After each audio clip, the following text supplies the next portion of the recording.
Man, last night was something, felt like I was wrestling a greased up pig in a mud pit of tequila and regret, you know? But now got to trade the party hat for the daddy diaper bag because my whole damn family's got the tummy rumbles worse than a biker gang convention after a chili cook-off. And I got to be dad, which let me tell you is like asking a squirrel to pilot a spaceship. Ain't nobody ready for that kind of chaos. I'm the kind of dad who'd fart in a McDonald's cup, slap my hand over it like I caught a damn firefly, and then walk it over to my daughters all serious like, saying, "Girls, you ain't gonna believe this, but I just captured a few." Now I know what you're thinking, Theo. That's messed up. That's pure trailer park parenting. But hear me out. It's comedy, see? Because when they look in that cup expecting something magical, something like a tiny unicorn fart or whatever little girls dream about, and they just get a whiff of my swamp gas, their faces are priceless, like watching a puppy try to solve a Rubik's Cube. That's when you got to explain it to them. So you got to break it down, telling girls, daddy's teaching you comedy's a 101. It's all about ace direction, see? You thought you were getting fairy dust, but bam, fart cloud. They didn't get it. Of course, they ran to their mama, snitching like a couple of church mice, telling her I was making them eat farts, which ain't true. It was more of a forced aromatherapy session, if you want to get technical. And my wife blew a gasket, said I was scaring the kids. But I told her, I said, honey, you want equality in the workplace, you got to be able to take a fart to the face. It's like being initiated into the brotherhood of man. Every fella in this room knows what I'm talking about.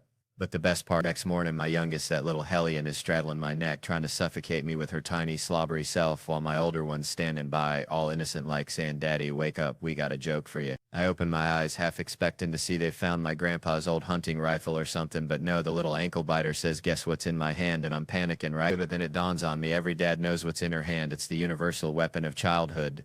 The silent but deadly, the old poop hand trick. I'm practically bursting with pride, thinking I taught her that. I created a monster. But then she says a punch in the mouth bang caught me completely off guard, I swear.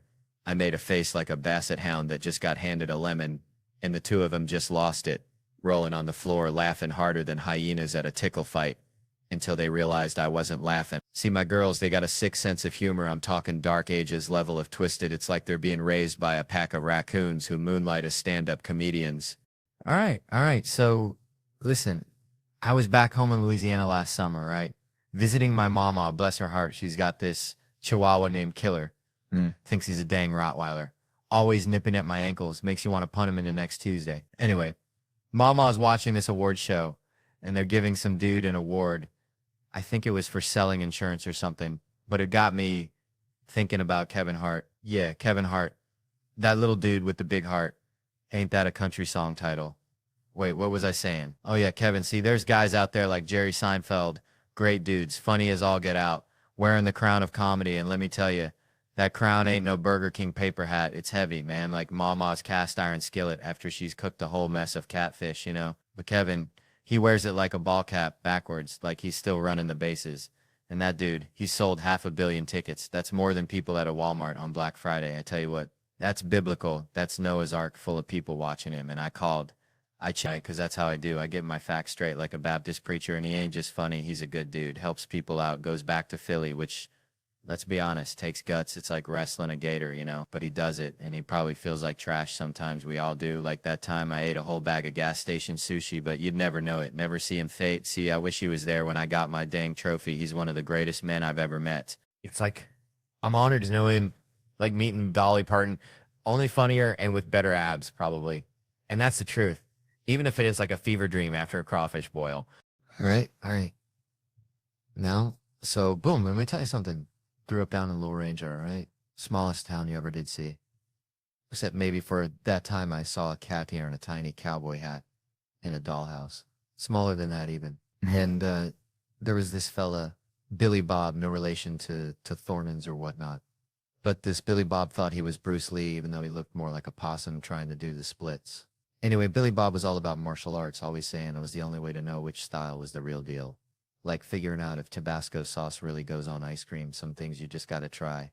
And he'd go on about how they need a place where folks can use anything, everything, fists, feet, headbutts, elbows, even beating if that's your thing, because can a real fight, there ain't no rules except maybe don't poke a fella in the eye with a dirty stick. It's kind of like them UFC fights, right? Bloodiest, most barbaric thing ever, but also kind of honest, like seeing a politician eating a corn dog, you get a real good sense of what they're about. So Billy Bob always said he designed this arena, an octagon, so no one could run away, because when you're getting your butt whooped, sometimes you just want to bounce, like when you accidentally walk into a family reunion full of folks you ain't seen since you had that unfortunate mullet.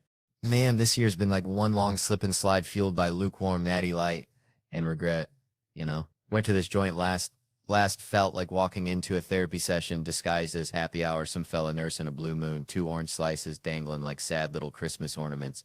And I'm thinking, buddy, you ain't got a problem. You got a brunch order. Me, I'm chasing the dragon with Hennessy, talking to this Kroger employee. Guy sounds like he's fighting off existential dread between aisle 5 and the frozen pizzas. And I picture him answering the phone, some lady yelling about a busted can opener, and he's got to be like, hold on, ma'am. Let me just snort a line and crack open a blue moon, 'cause Kroger's testing my will to live today. But hey, ain't we all in customer service in some way?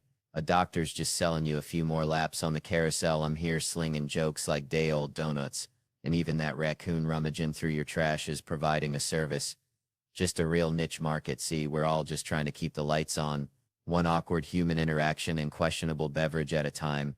And if that ain't beautiful, I don't know what is. Maybe except a field of blooming onions. Those things are miracles of engineering and probably unionized. Man, y'all ever been to London, Canada? It's like, bless their hearts, right? They're trying, but it's like naming your kid Elvis Jr. You just set him up for disappointment, you know? Reminds me of this one time. I was at Starbucks trying to be healthy, ordering just a black coffee. And this chirpy barista hits me with the welcome to Starbucks. What can we get you to eat today? I swear it's a conspiracy. They're pushing breakfast sandwiches harder than a used car salesman on payday. I'm thinking, lady, I came here for caffeine, not a guilt trip. I miss the honesty, the brutal, beautiful honesty of In-N-Out Burger. Pull up, order a double-double, animal-style fries and a Coke, and they hit you with the will you be eating in the car. They ain't judging. They know you're about to commit a culinary crime against humanity right there in your Honda Civic. It's pure unadulterated shame, and I respect that. Yes, it's pure unadulterated shame, and I respect that. It's like, I need that honesty. Like my dad, Lord rest his soul. He was the same way all the way back to Christmas Day when I was 12. And my sister says she wanted to smoke weed. My dad goes right into these war stories. You want to know what I think about marijuana? I saw one guy at a party with a cigarette. I left immediately. That's the first story, and the second one is about him wanting to murder the Viet Cong for selling it to his Marines. Like nothing in between, no trying it to see what's up, just pure and unadulterated story time with no nuance. It's like religion, ain't it? I respect all faiths, Christian, Muslim, even you Jews doing your thing. But if you're a Scientologist, you can go straight to hell. Man, I swear growing up back in Tickfaw, Louisiana, we had this old dog, Cletus, dumber than a box of rocks. Bless his heart.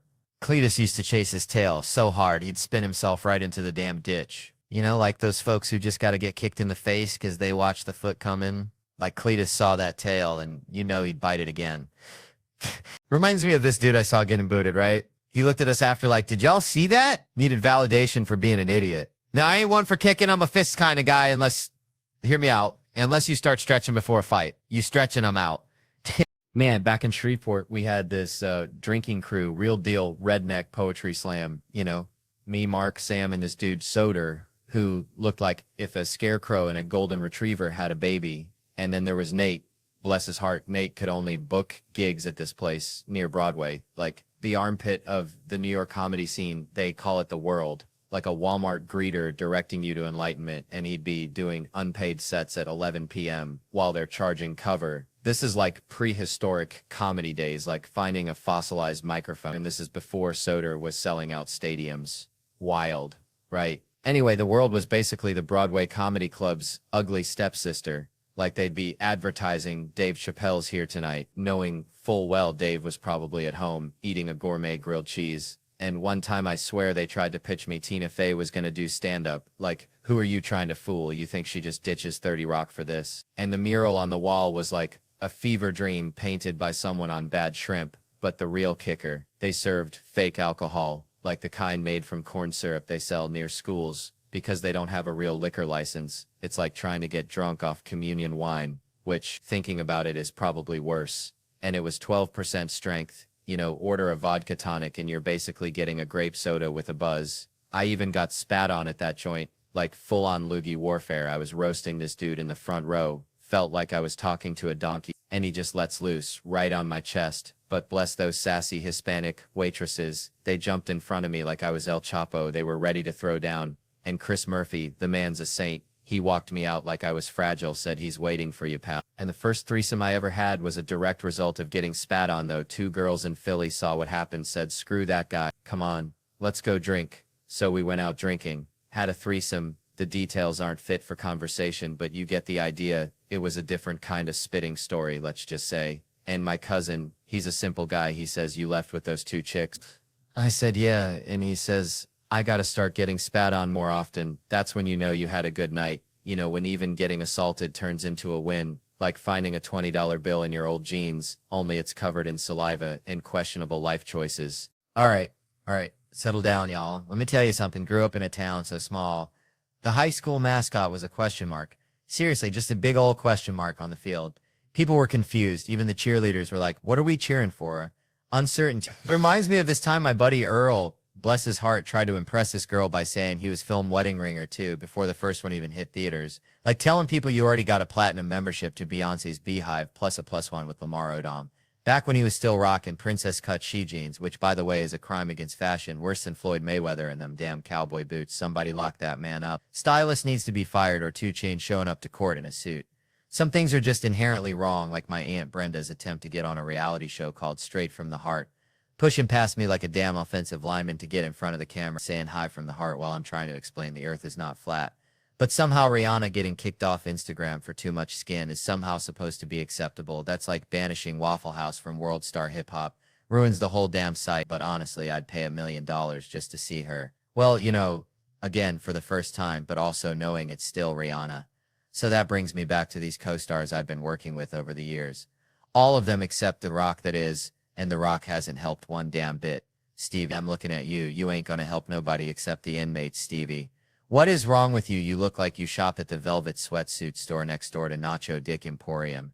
And I swear to God, they are all just as ridiculous as waiting 45 minutes for a sandwich from Quiznos. Just needs more dreamers, and definitely not Will Packer sitting beside me at award shows. 5th black dude in a row. I think they have a row of just like all the black folks just chilling there, and Amy Schumer is just getting it thrown in her face, which I'm okay with, and then Whoopi Goldberg just goes on The View and says some wild-ish shit. I can't even I gotta shave again because of all the stupid that's going on, and then some guy is throwing me off while I'm about to rip on this stage in camouflage. He thinks his petite jacket is gonna save him. You know, maybe I don't have a college degree, but I got a yacht. Well, I will have a yacht. It's on credit. I'm just saying, I thought I looked cooler in a suit, and now I feel like I look like a head in a box, so I look like a guy with a head, so I don't know. Maybe I should dress like my friend Earl. All right, settle down, y'all. Let me tell you something, my cousin Ricky, bless his heart, he used to try and catch squirrels with a butterfly net, right? Butterfly net. Said he was going to train him to pull a little wagon like a gosh darn miniature Clydesdale team, and I'm sitting there thinking, Ricky, you're about as likely to train a squirrel as you are to teach a possum to play the banjo, but hey, that's Ricky. Reminds me, people laugh at folks' imperfections, their little stumbles and bumbles, you know, physical flaws, things you can see plain as day. And yeah, it's funny sometimes, like when I tried to wear Crocs to a wedding. Hilarious. Disabilities, that's a whole different ball game, ain't it? Most ain't funny, especially the ones that end up on quilts, or those 10K runs. Those are straight up tough, no joke about it. But then you got these weird situations, these curveballs life throws you, and you got to ask yourself, is that funny? And let me tell you, I got 3 examples that'll have you question your entire existence. First, foreign accent syndrome. You hear about it? Folks get bonked on the head, bad car wreck or something, wake up talking like they're from freaking Belgium. It's not funny, the head bonk part, but the accent? Oh, brother. And try not to giggle when you see a fella from Alabama suddenly sounding like he's running a trattoria in Naples, saying something like, the tractor, she's no working no more. If that ain't funny to you, you need to check your pulse, friend. But the real kicker, British lady, never left her town for 33 years, gets in an accident, wakes up talking with a Chinese accent. Chinese? Suddenly she's all, hello, I have no conversated with you over many moons. You want a cup of tea? Do you hear what I'm saying? Tell me there ain't a god with a seriously twisted sense of humor. And don't get all woke on me, it's a white lady. It's like she ordered the wrong accent on Amazon. But look, that British lady, she can say what she wants, maybe even start offering happy endings with that tea. Who knows? All right. If you're still stone-faced, how about this? Persistent genital arousal disorder, basically nonstop, every 90 seconds. Imagine trying to hold down a job like that. Trying to sell someone a used car. This baby's got low mileage. Bam. Or getting groceries. They can't get any peace, any calm. It's just a mess. It's just, can I try on this shirt? Forget the shirt. I need new pants. And some poor soul's got both those afflictions. Can you imagine? Sorry to hear about your dad passing away. Ooh, that feels good. I just made that up. Maybe not funny to you, but I'm rolling with it. Still not convinced? Tourette's. My 5th grade Catholic school. New kid walk in on a Wednesday mass day. Priest starts, in the name of the Father. Kid, infant yells, fuck your cunt. Silence. Priest keeps going, Holy Spirit. Kid again, lick my balls. Fuck you. I'm dying. Trying not to explode. Kid next to me whispers, he's got Tourette's. It gets old. But never got old. Best 3 years of my life. Especially the substitute teacher. They didn't warn her it was biblical. Saw a 10-year-old shatter a grown woman's spirit. Poor lady walks in, read chapter 3. Tick starts building. She's like, what's going on? He starts painting his own shirt with markers every day. She didn't know. Then he does his face. She's like, stop that. He goes, you bitch, fuck you. She's breaking down what's happening. They're like, that's Kevin. Why are you crying so much right now? She died inside, quit teaching, but she's fine, Probably selling candles on Etsy now, telling folks this scents are inspired by inner peace. The important thing is just look for the joy, or at least try to find the humor even when it's dark. It's a midnight deer stand or something. All right, y'all, so check it. Growing up back in Louisiana, we had this neighbor, Mr. Thibodeau, smelled perpetually of boiled crawfish and regret, always hollering about politics, right? He'd be out there in his wife beater, swamp cooler, humming louder than a gospel choir, ranting about Bernie Sanders. Only he called him that dang commie Bernard. Like he knew him personally. Like they shared a po' boy back in 72, maybe at a political rally for the Band-Aid on Forehead Society. Who knows with Mr. Thibodeau, the man once tried to pay for groceries with a handful of cicadas, claimed they were legal tender after the apocalypse. Now Mr. Thibodeau was convinced he and Bernie were practically blood brothers back in Vermont, called themselves the Burlington Three, swore they blew up the original Burlington Coat Factory, which, let me tell you, in rural Louisiana, that's like claiming you burned down the Library of Alexandria. Nobody knows what you're talking about, but it sounds significant. He'd be hollering about occupying Walgreens, hating the 1%, while simultaneously chugging whole milk like it was liquid gold. The man was a walking contradiction. A true Bayou enigma, and he hated those right-wingers. Except for Dick Cruz said his face looked like the whole Dick Tracy movie smushed together, which I gotta admit is a visual. It's a strong visual, like a Picasso painting made of police sirens and misplaced anger. It reminds me of when I told Trump a joke once. Now he's just one McDonald's burp away from ending the world, so maybe I'm like the art critic who passed on Hitler's paintings. Just trying to pursue plan B. I'm part of the problem. But man, I was watching the Emmys, right? Saw they handed an award out, totally unexpected, kind of like finding a $10 bill in your old jeans. Pure unadulterated joy. Before the name was announced, you're just sitting there thinking, why do we do this yearly? This just seems silly. Then you hear your name, man. It's like, this is true love. I saw a comedian, and I'm lucky enough to know them. Dan Lavey was there. It's genuinely happy, like a Catholic and a Jew. Hearing good news at the same time. One is blown away, and the other is just waiting to see how they can make money off of it. All right, so there I was back in Louisiana, probably chasing a squirrel or something, just living that bayou life, and I overhear this gal telling a story all hushed-like about some fella, right? She's saying he's yelling, she's saying she don't know how he feels, typical Tuesday, but then bam, she's changing the subject, asking him questions, trying to be all empathetic. See, now, I'm sitting there 6 beers deep, thinking this is just another sob story, like when my Uncle Earl lost his dentures in the crawfish pond. Sad, but you move on. But then, this lady drops a bomb. The fella only got one leg. One leg, y'all. That's like trying to ride a unicycle in a hurricane. It just ain't gonna happen smooth. And that's when it hits me.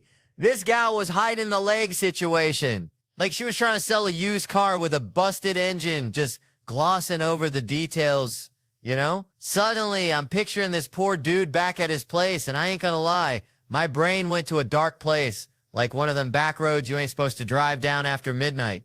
I started thinking about the logistics, if you catch my drift. Like, that's extra room. Like them suicide doors on a Lincoln Continental, you just move the stump, bam, instant access. I felt terrible, y'all. Like I just kicked a puppy, so I tried to apologize, buy him a Bud Light, but he just huffed, stood up on his crutch, and hopped off, probably to go think about life and stuff, you know? But hold on, this ain't all doom and gloom, because later on, back in college, and not too long after the crutch incident, as I call it, I was at a Jello wrestling party, because that's the kind of sophisticated stuff they do in Louisiana. And this dude comes up to me on the staircase out of nowhere, and he's all, "Hey, aren't you in my physics class?" Now, I ain't the sharpest tool in the shed, especially after a few rounds of Jello. So I was like, I don't know, maybe. Turns out we were in physics together, but I was too busy trying not to get slimed to notice, so we start sitting together. He's a nice guy, kind of smart and good shape, likes to party. Man, I was just back in my hometown, you know, in Warringer, Louisiana, population smaller than the number of teeth my Uncle Earl lost to possum wrestling. And this fella, bless his hair, tried to connect with me over grits at the Waffle House. Grits. Like, that's the best we got, buddy. But it got me thinking, see all these gigs, city after city, and folks are always asking, Theo, are people the same everywhere? And I tell you, some places are like a stale gas station burrito. Just plain wrong, but underneath all that, deeper than the mud on a gator wrestler's boots. Everybody, and I mean everybody, just wants to connect, you know? Like when you see a hound dog and you just know you got to give it a belly rub. It ain't about the language. It ain't about the fancy cars or the teeth. It's just that human or canine urge to link up. And when you got chemistry with someone, that real stuff, it's like finding a $20 bill in your grandpa's overalls. Pure gold. Do you want to hang, maybe date, maybe even, and I ain't judging, maybe want to bury him 18 miles west of Lake Worth and get a little thrill every time you drive by. We all have our things, right? But sometimes, Lord have mercy, sometimes there ain't nothing there, like trying to make sweet tea with salt water. I'm checking in at this hotel the other week, see, and this dude behind the counter, he hits me with the small talk shotgun. "Where you from?" "Los Angeles," I say, hoping to shut it down quick. But he's like, "Oh yeah, I got family in Denver." I'm thinking, dang, what are the odds? Then he drops the bomb. "Yeah, they got a furniture store." I'm trying to be nice. I like to sit on furniture. Man, reminds me of my Uncle Earl, God rest his soul, used to cut in line at the Piggly Wiggly something fierce, said he was testing their security, which was just his way of saying he didn't want to wait behind Mrs. Higgins and her 800 coupons anyways. I never really thought much about things I do. Like, I take my youngins to the Six Flags, the whole damn Six Flags. We're talking 30, 40 minutes tops. People look at me like I'm Moses dividing the Red Sea with a fanny pack full of hot dogs. But see, I call ahead, got a concierge, like I'm freaking the queen or something, and this fella just walks us right up to the front of every ride, I'm telling you. Done it for years.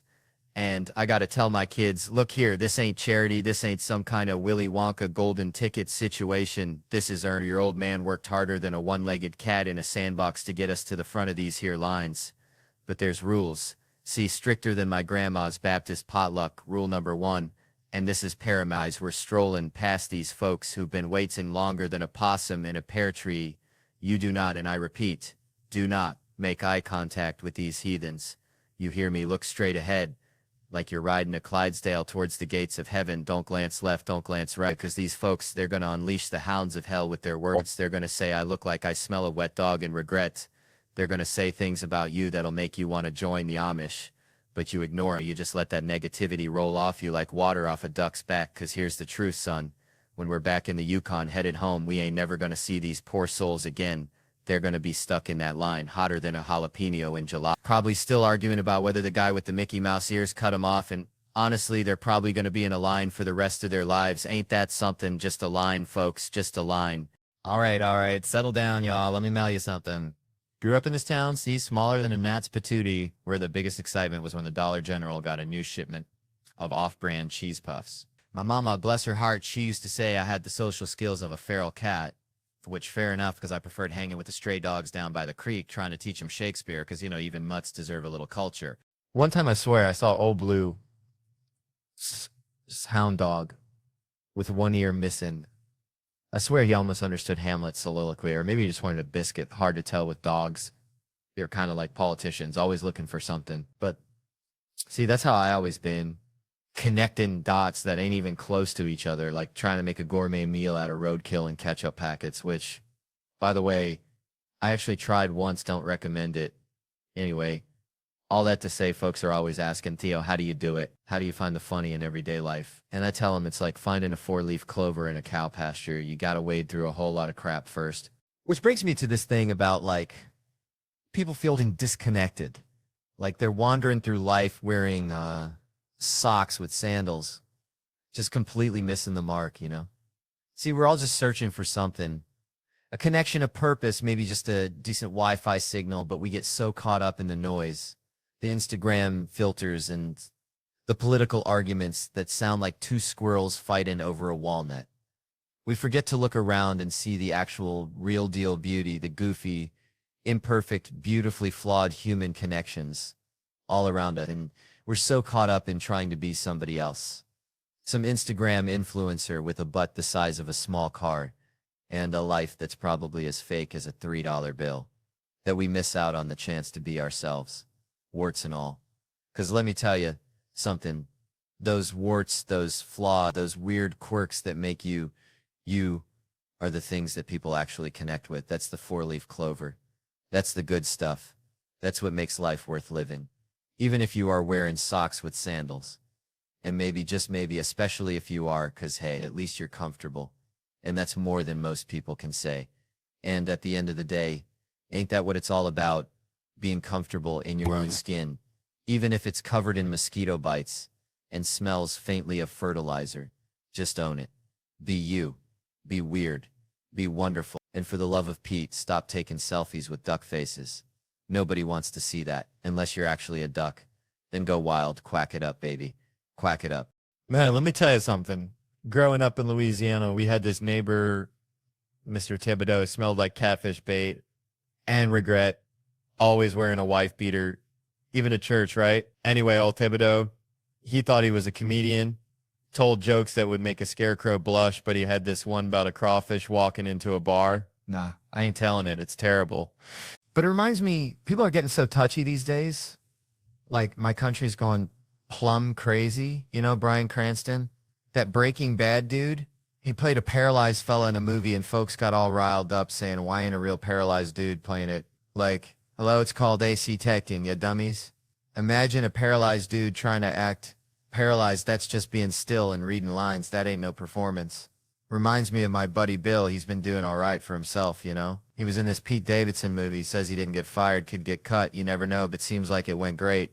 First time getting to work with Judd Apatow for real, not just on Pete's show, Crashing, which, by the way, folks should check out next June. Get this, Bill's doing Mandalorian, the Star Wars thing, which is nuts because he's a sports fan. Meathead barely knows what a lightsaber is. I'm like, Bill, you in Star Wars. You know what that's like? It's like when Joe DeRosa met Joe Torre, told me about this guy connected with the Yankees, the manager, Joe Tutelage. I corrected him. It's Torre, and he's all, is he a big guy? Does he make that face? I wanted to strangle him. He just wanted to go buy vintage shirts. So I told Bill, this here payback for me meeting Joe Torre. Now he got to wear a spacesuit that probably smells like Wookiee armpits, says he can't say much about it, all that Netflix secrecy, but you can see the back of his bald head in the trailer for half a second. That's because his head is a helmet already. Redundant to put a hat on a hat, like a clown wearing a second wig. That's how busy he is. He's finishing up season 4 of F is for Family, but stand-up's always #1, and he's always been generous, you know. Even when I was a nobody at the Comedy Store, he'd watch my sets, give me punchline tips, always believed in me. Even when I was getting booked on TV shows and forgetting about my own hour, he saw something in me. Cool vibe and knows how to unleash the craze, not like those guys who just yell and stay loud too long. Nah, Bill knows how to blow them back in their seats, then bring them back down smooth. It's a gift. I brought his name up the store, told everyone he's one of the nicest guys, and he came out and was like, you got to say that? I'm about to rant about people in wheelchairs. That means a lot. Being a newer comic, it's intimidating. But people did it for him, he remembers.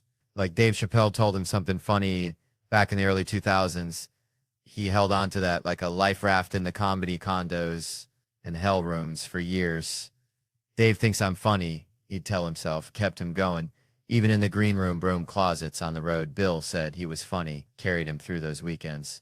When you start out, you're lost, no confirmation, no roadmap, just looking around, seeing what other guys are doing, thinking you got to do the same, ping-ponging from one style to the next. Joe Kai comes in with a street team. Next thing you know, you're thinking you need a street team too, but it was just telling stories back at Nick's Comedy Stop, driving back in from Boston, finding the nearest comic, telling a story, getting a laugh, hearing the older guys telling their stories. wanted to have some yourself, something better than just a bad open mic, and then getting out on the road hearing your friends suffer. That's where the comedy comes from. So remember, folks, go watch Bill Burr's special Paper Tiger on Netflix. Check out his tour dates at billburr.com. Listen to his Monday morning podcast, one of the best out there. And then maybe, just maybe, go call that weird neighbor you had growing up and tell them their jokes ain't that bad after all. Because honestly, folks, sometimes it's the Thibodeaus of the world that remind us what's truly funny, just like the time he tried to put a hat on a crawfish. Nah, I still can't tell you that one. It's just too dang awful. Man, I swear growing up in Tickfaw, Louisiana was like living inside a fortune cookie written by a squirrel on meth. Remember old man Bergeron, who swore he could predict the weather by smelling his elbow? Yeah, well, he also tried to teach me how to hypnotize chickens. Said it was the key to getting rich. Turns out all it got me was a peck in the eyeball and a healthy respect for poultry's ability to resist mind control. Which brings me to this mortgage lender I met at the VFW last night. Looked like he just stepped off the set of Downton Abbey after a particularly rough shrimp boil. Kept saying I as well after every sentence, like he was narrating his own impending doom. And let me tell you, the man needed a drink like a catfish needs a crawdad. Kept slurring about another collapse of our time and how plaid shirts were the only thing holding society together. Made me think, you know, maybe Bergeron was onto something with those chicken. Maybe they knew the whole damn system was about to go belly up and they were just refusing to cooperate. Maybe that's why the economy's always on the verge of imploding, because we got a bunch of folks making decisions who'd rather be slapping the table and talking about I as well, instead, figuring out how not to bankrupt the whole damn country. So yeah, maybe the next time you're looking for financial advice, skip the banker and go find a chicken. At least you'll get an egg out of the deal. Man, Spokane, it's something. Ain't it? Reminds me of my cousin Earl back in Tickfaw, Louisiana. Earl was so slow, bless his heart, he thought a quarterback was just a fancy word for a homeless fella sleeping in a football stadium. But Earl, he had heart just like this crowd here tonight. Y'all are sticking with me, even though I feel like I'm wrangling a herd of feral cats up here. I swear I went for a run earlier trying to clear my head. Ended up near the bus station, which, let me tell you, is like a meth convention with pigeons. Got my cardio and dodging folks higher than giraffe butts. And this table here, they're giving me the stink eye like I just served them a plate of roadkill possum.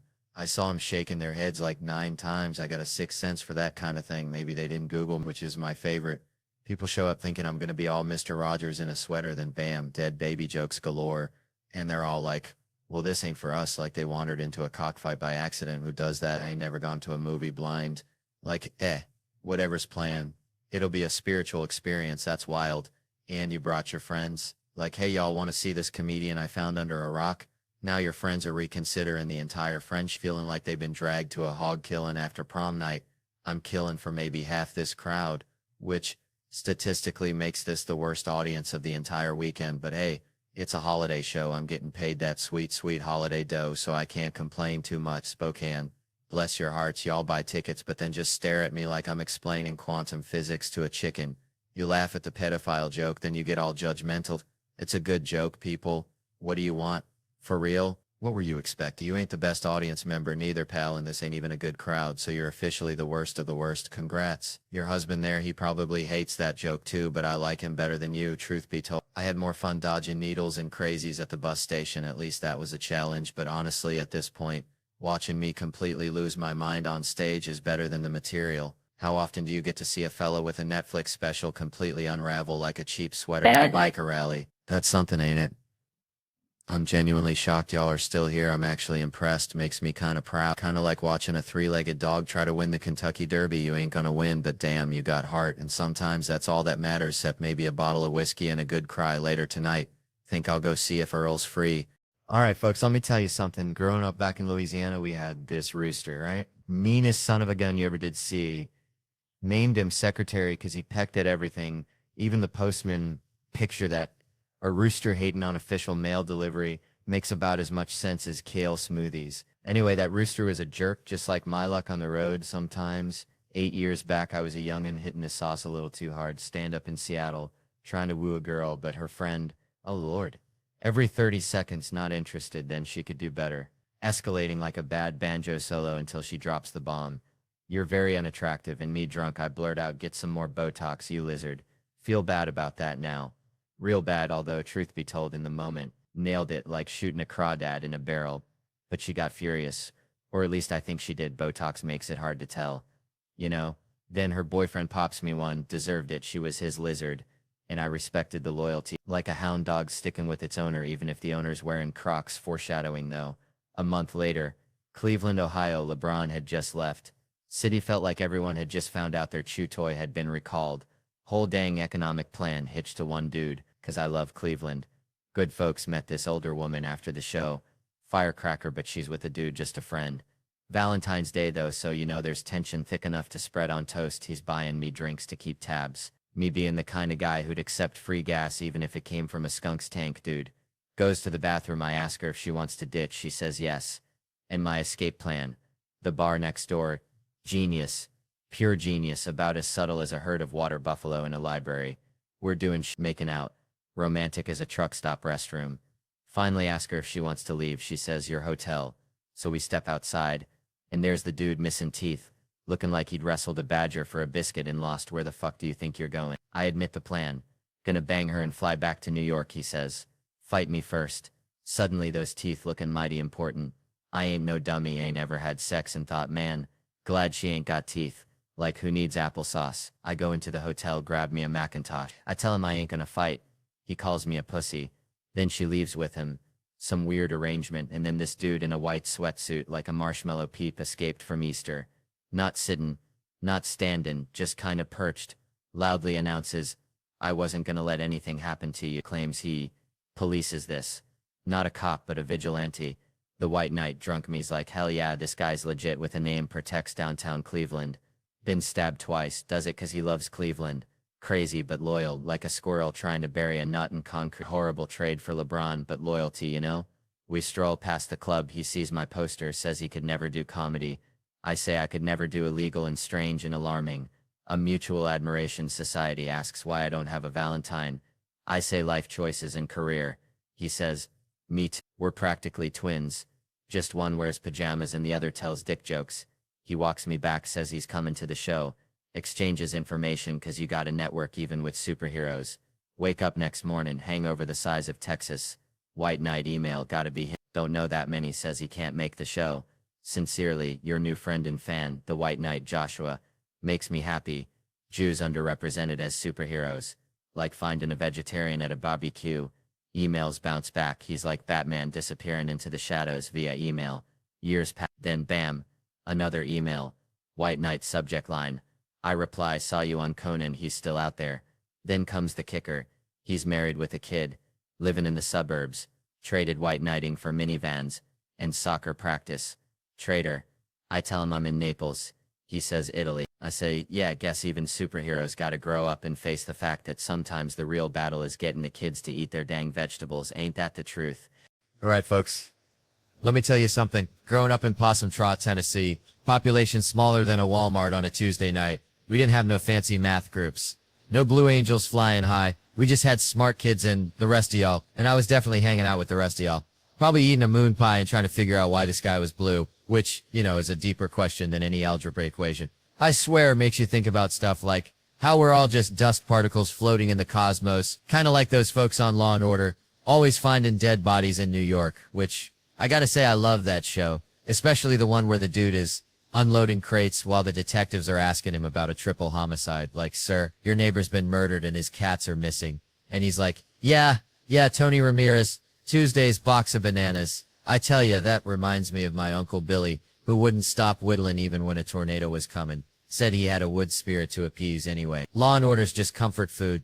You know, same story every time, like them Dollar General cookies that are always a little stale, but somehow you still eat them. And then there's Jerry Orbach, Lenny Briscoe himself. That guy was a legend. I miss him more than I miss my Aunt Mildred's potato salad at Thanksgiving, which, let me tell you, was a culinary crime against humanity, bless her heart. Jerry was the best. Always had that dry wit like a good shot of moonshine on a cold night. And then he went and died. And get this, they gave his eyeballs to two different New Yorkers. Two different people walking around with Jerry Orbach, looking out at the world. Imagine the pressure. I mean, what if one of them starts making those little wisecracks at crime scenes? Like, looks like someone didn't pass their final exam. That'd be something. Or maybe they both fall in love. Like some kind of bizarre rom-com. Love at first sight. New York. Two strangers meet, who only share a pair of deceased detectives' eyes. He likes football, she likes stocks. But then they stumble upon a dead body and at the same time they both just blurt out, well, class dismissed, as they gaze into each other's Jerry Orbach-y eyes. I tell you what. A few weeks back, my email got ransacked at like a trailer park after a tornado, but it had this weird silver lining, you know. It was one of them deals where they crack into your digital mailbox and start slinging spam links to everybody you ever even side-eyed in your address book. So basically, I became a digital typhoid Mary, spreading a rash of weirdness to all my contacts, which honestly was kind of like killing two birds with one stone because I'm terrible at keeping up with folks. I'm like a hermit crab with a smartphone. Consider it my Christmas card for the year, a digital thinking of you with a hint of identity theft. And then, bless their cotton socks, everybody emailed back to tell me I'd been hacked. It was like a digital baby shower, folks, crawling out of the woodwork to send their well wishes and warnings. Email viruses, man, they bring folks together in ways you wouldn't believe, like a potluck after a hurricane. Now, get this, one fella I know, bless his heart, emails me back saying, I quote, hey, clicked on the link you sent. Don't want to buy any herbal Viagra. Dead serious, this ain't no comedian. I've known him 17 years. He's dumber than a box of hair. That's the long and short of it. So, a few things tickled me about this whole shebang. First off, who in the name of Dale Earnhardt still clicks on spam links? And this link, mind you, looked like it was cooked up in a meth lab, dollar signs and swastikas, like HPV wrote a website. He gets this in a blank email and thinks, yep, that's the ticket. Clicks on it with gusto, and then gets whisked away to a website selling this herbal Viagra, and his first thought is, Theo's getting into the snake oil business. But you know what kind of stung my biscuit? The thought that he figured that's how I'd hawk herbal Viagra, like I'm some kind of backwoods huckster just dropping links in blank emails with the subject line, check this out, which, by the way, ain't never been said by me in my entire life. If I was going to spam everybody I ever met about some shady new hustle, I'd pen a damn novel of an intro letter first. Dear friends and family, comedy didn't pan out. Turns out folks ain't paying to hear about my childhood in rural Louisiana. But have you ever hankered for some Viagra, but feared the side effects of the non-herbal kinda? Well, me and my Cayman Islands business partners got the remedy. Click on the swastika below and be whisked away to the world's ugliest website. Hope you can read pink on purple, because that's the layout we chose. Thank you, and may the Lord be with you. That's how I roll. Ain't no half-stepping.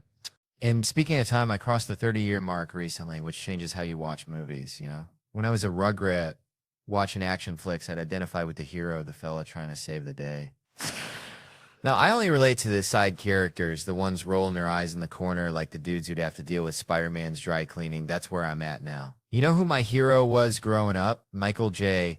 Fox's Marty McFly in Back to the Future. Love that dude. Want to be him. But I watched that movie again recently, and Marty McFly is a 17-year-old high school student. His best friend is a disgraced nuclear physicist. And I swear to God, they never explain how they became friends. And we were all just cool with it. Nobody batted an eye. We were just like, who's his best friend? A disgraced nuclear physicist? Okay, yeah, proceed. Yep, that checks out. Proceed with the movie. Back to the Future is a classic, no doubt, but it's a downright bizarre movie.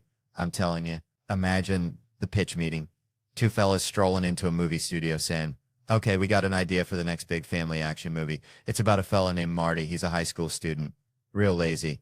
Always sleeping late. The studio guys are like, okay, is he cool like Ferris Bueller? And the writers are like, nah, but he's got a best friend. Yeah? Who's that? Oh, just a disgraced nuclear physicist. I'm sorry, is this another student? Oh, no. This other guy's like 40 or 80. We ain't sure how old he's supposed to be. Anyway, so one day, the boy and the scientist, they build a time machine. Whoa. Okay, I see where this is going. Let me guess. They build a time machine and go back in time and stop the Kennedy assassination. Oh, no. It's a real good idea. We didn't even think of that. Okay, well, what do they do with the time machine? Well, now I'm embarrassed to say. All right, here goes nothing. We thought it'd be fun if the boy, went back in time and tried to make moves on his own mama. So we thought that'd be a hoot. And then, oh yeah, no, but don't worry, he doesn't actually get to Netflix and chill with his mom because this family friend named Biff shows up and tries to have his way with her in front of the son. And then the dad, he has to defend her honor. And we're also going to say that a white man wrote Johnny B. Good So we're going to take that away from them too, just for kicks. Well, this sounds like a fantastic movie. We are definitely going to make this. Now, you say they go to the past. You want to call it Back to the Past? No, no, no. Back to the Future. Right, but they go to the past. Yeah. But it's like, what in the sweet tea is going on? All right, so I was back home in Louisiana last week, right? And my cousin Earl, bless his heart, he's got this whole thing about wasps. Like he's convinced they're government drones or something. So he's out there with a badminton racket swinging like he's playing Wimbledon against the deep state. And he says to me, he goes, Theo, you got to get wasp spray. It's the ultimate defense. Now, Earl's a good dude, but he also believes Bigfoot's running a meth lab in the Washington National Forest, so I take his advice with a grain of that pink Himalayan salt, you know, the kind that rich folks think makes their water taste better, but it's really just salt anyway. This whole wasp spray thing, it reminds me of that time I saw a dude try to rob a convenience store with a rubber chicken, thought he was being all sneaky, but the cashier just started laughing. Point is, some things just ain't gonna work, like Earl's wasp killing strategy or trying to pay your taxes with Monopoly money. See, that's how this whole sex offender situation is. People think, oh, I'll just blast him with wasp spray, that'll teach him. But hold on there, Skippy, that stuff's for wasps, and even then, Earl ain't had much luck. Plus, you're gonna end up in court with some lawyer charges by the nanosecond, arguing about whether you were defending yourself or just trying to reenact a scene from Honey, I Shrunk the Kid. Pepper spray. That's the real deal. It's like the difference between a rusty butter knife and a ninja sword. One's going to get the job done. The other's going to leave you looking like a fool and about taking care of business yourself. That's like trying to fix your own car engine after watching one YouTube video. You might think you know what you're doing, but you're probably just going to make things worse. Wear gloves, a mask. That's smart. Like wearing a condom to a disco. You're prepared for anything. And this whole shake weight thing, I mean, come on. That's like bringing a spork to a steakhouse. It ain't going to cut it. Semen's a biohazard. Yeah, that'll get someone's attention, like telling a vegetarian he's about to eat a plate of bacon-wrapped scallops, but honestly, do your thing in your own space, just not in front of the ladies and children. It's like playing the banjo naked on a trampoline, fun for you maybe, but not a sight for anyone else to see, but don't be ridiculous or anything. Man, you know, growing up in Louisiana, we had this neighbor, Mr. Thibodeau, smelled like catfish and regret. Always said, Theo, son, sometimes it pays to do a damn fool. And I never understood it till I saw my buddy Earl get fired from Bubba's Bait and Beer. See, Earl thought he was slick, thought he was a swamp ninja, kept tasting the inventory, you know, for quality control like he was sommelier or Bud Light. But Bubba, he ain't no dummy. Bubba's got eyes like a hawk and a heart full of diesel, so Bubba calls Earl in and says, Earl, you've been lubricating your tonsils a little too liberally, ain't you?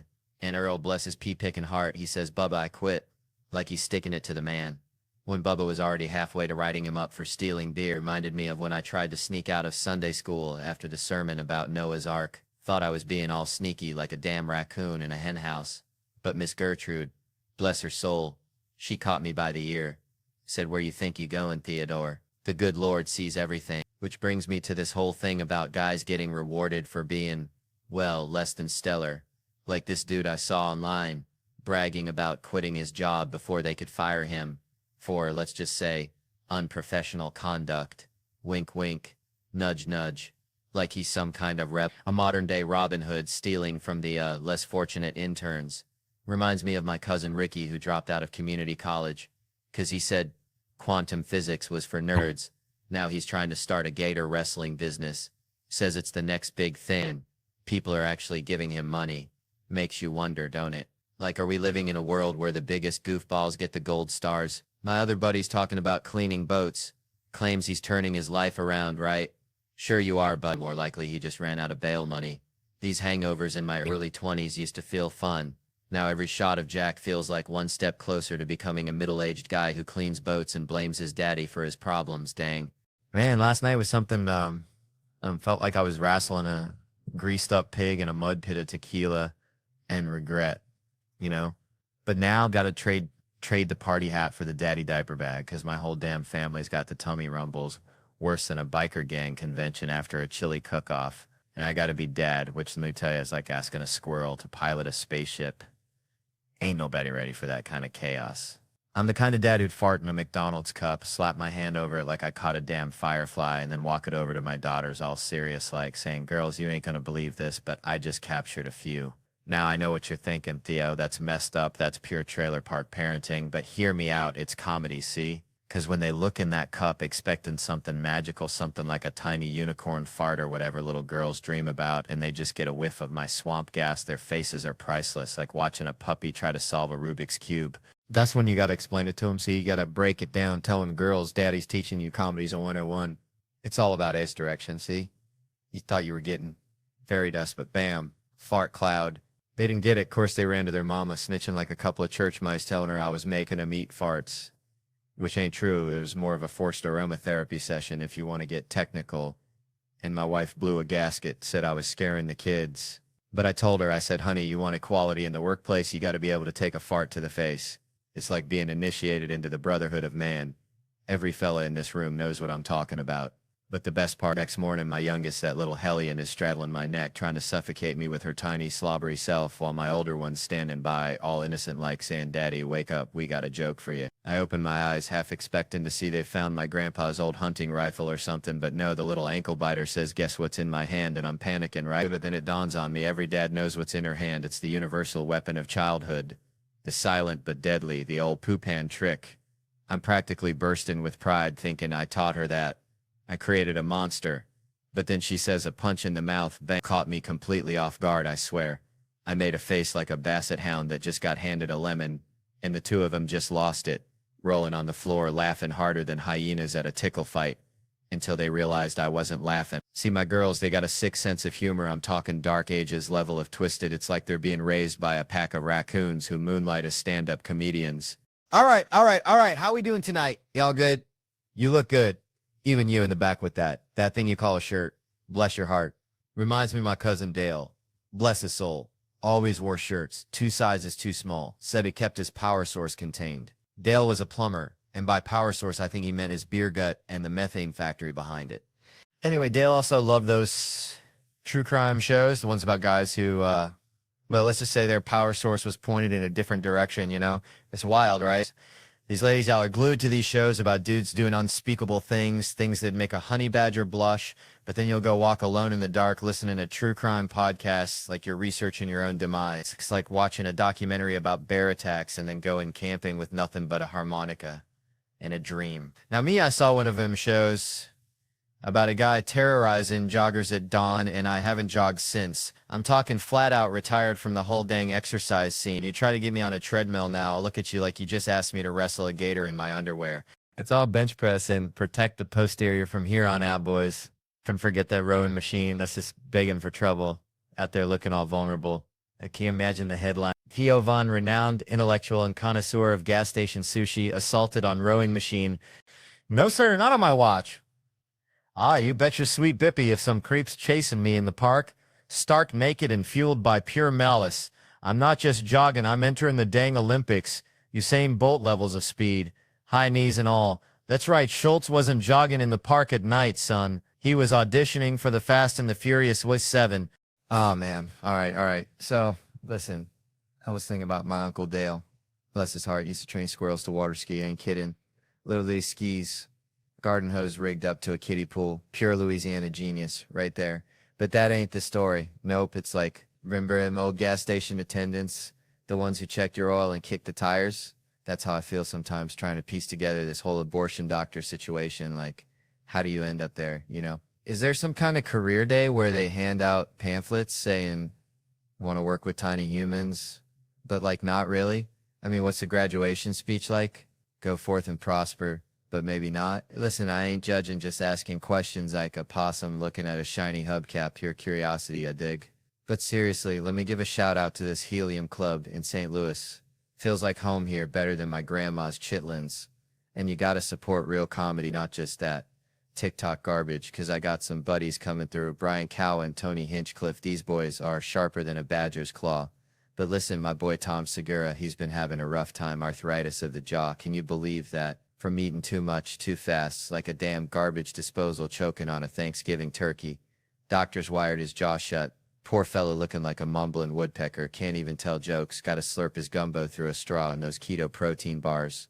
Lord have mercy, that's some high-grade suffering right there. He'll be here in July, just got his wires cut fresh as a newborn calf, so y'all show him some love, cause that boy is funnier than a screen door on a submarine.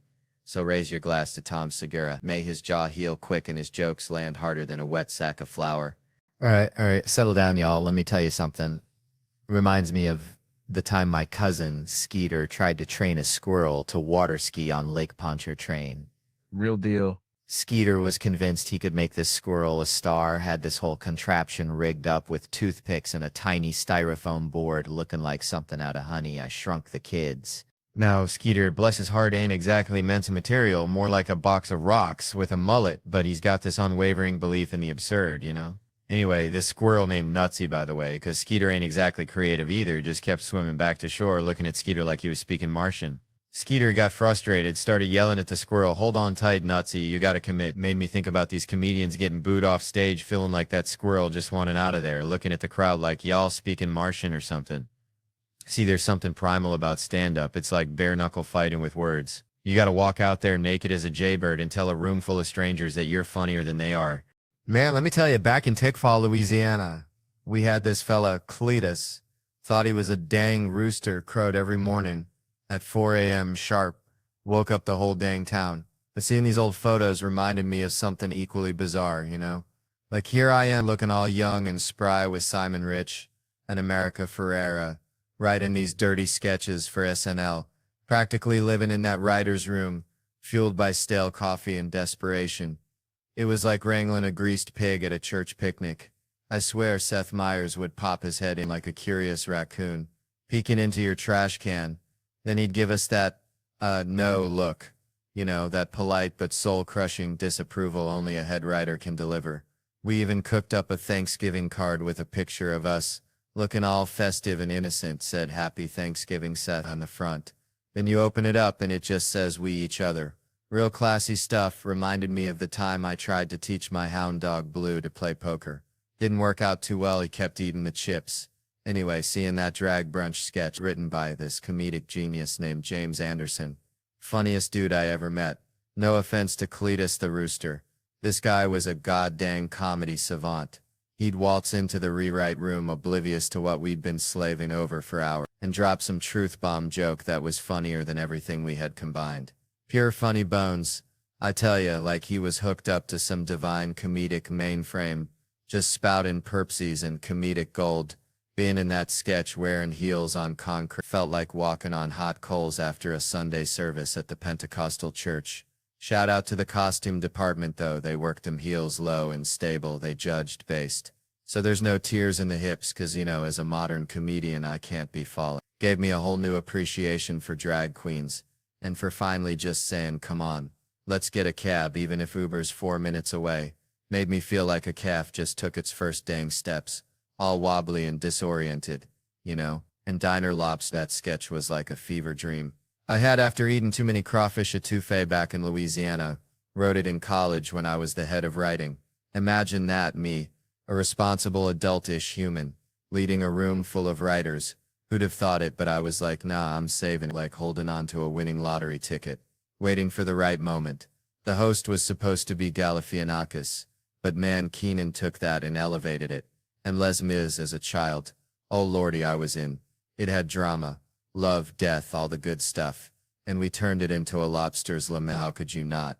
But now, people keep mistaking me for the Flash and I ain't saying I look like him, but they keep going. Oh, like... They halfway seeing it like I'm some kind of superhero disguised as a simple country comedian. But I ain't the Flash, I swear. I was at the dog park with my mutt, and this kid straight out of Central Casting comes up with that flash accent, and his grandma. She's giving me the stink eye, like I'm betraying her grandson's superhero fantasies.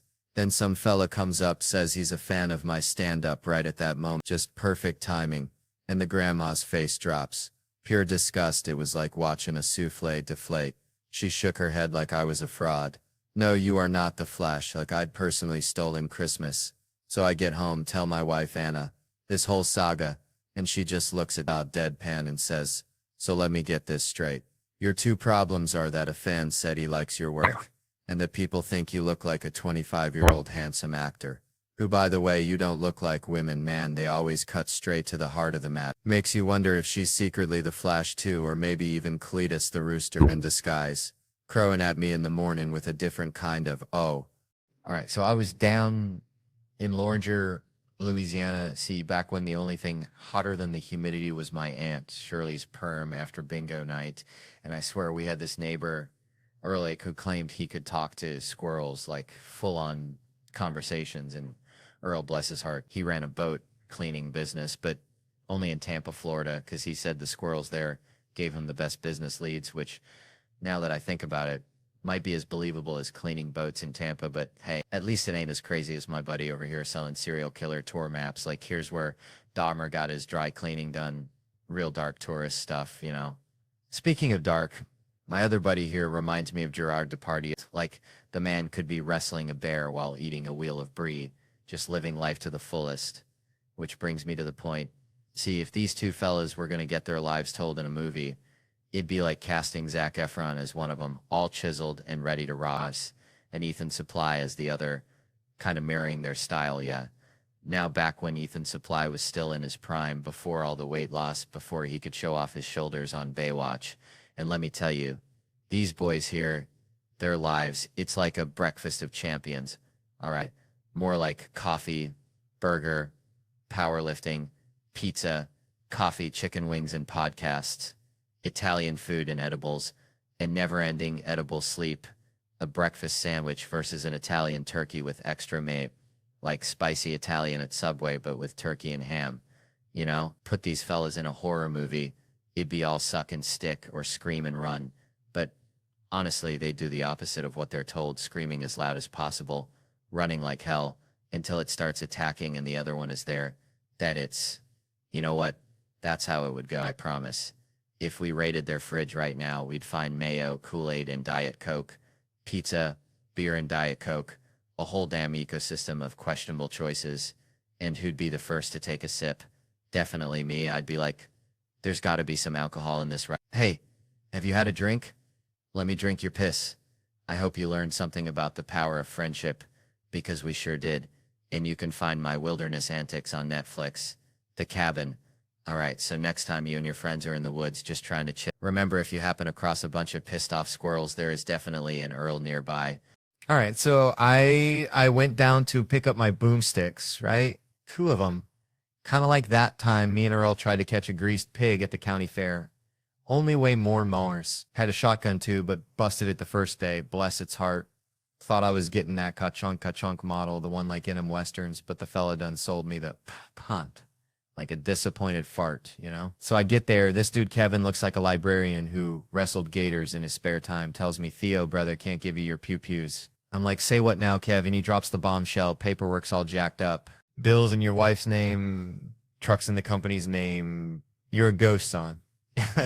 Now, I started cackling like a hyena at a Tupperware party because all I could think was, damn, the system actually works. Felt safer knowing I couldn't get my hands on those things than if he just handed them over like candy corn at Halloween. Told him straight up, Kevin, this is beautiful, like seeing a squirrel water ski, but he just stared at me dead serious and said, oh, you're getting your damn guns.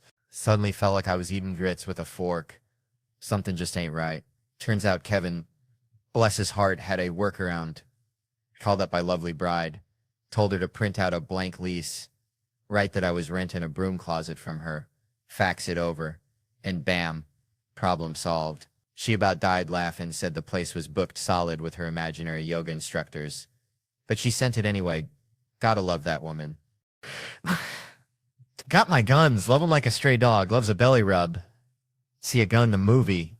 I'm calling Kevin faster than you can say sweet tea. Like when I off Y, Agent Smith rocking that Desert Eagle.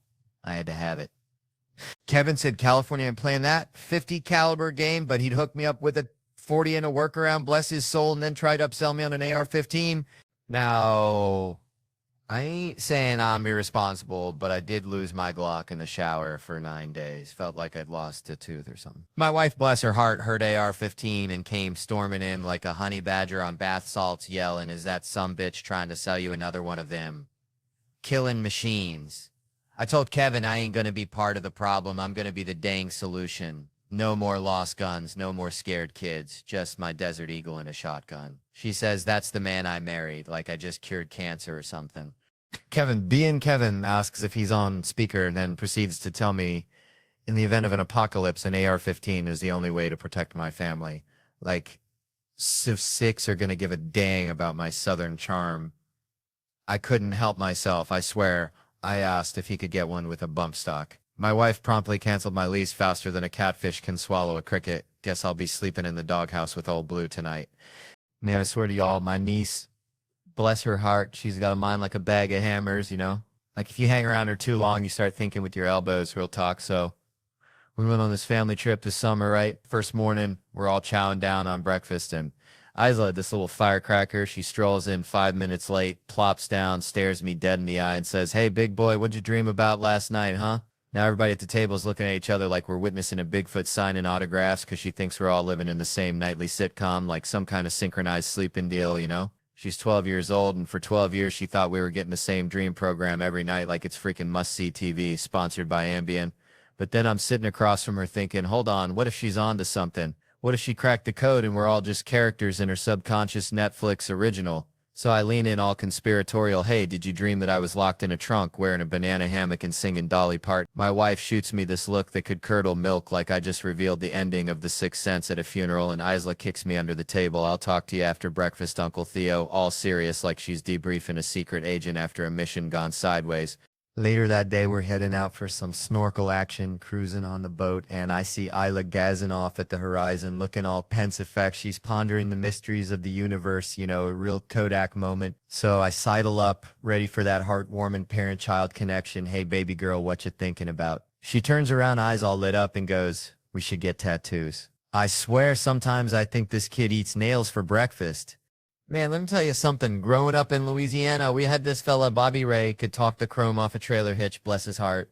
You date him the time, and 3 hours later, you're learning about his hernia operation and the squirrel he saw burying nuts that one time. Anyway, it got me thinking about talkers. See, I ain't talking about the ones who just like to yap. I mean the long talkers. You ever notice they always got to lean on something? Like they're powered by conversation, and if they stop, they just collapse like a busted waterbed filled with lukewarm chitlins. I avoid them like the plague, like church on a Sunday morning. But then it hit me, kind of like that time I accidentally ate a wasp. Thinking it was a raisin. Comics. We're all kind of long talkers, ain't we? Especially when we go about our heroes. I was talking to Eddie Murphy once. Eddie Murphy, and I told him, Eddie, you're a big reason I'm up here sweating like a sinner in church. He just chuckled, that Eddie Murphy chuckle, and it made me think, what if I told people it was dice clay, the looks I would get? Anyway, I asked Eddie why he ain't been back on stage, Mets, and he said something that stuck with me. He said it's like cold water. So he set the bar so dang high. Expectations are like that time I saw a raccoon try to climb a greased telephone pole. Ain't happening. And it's true, you know?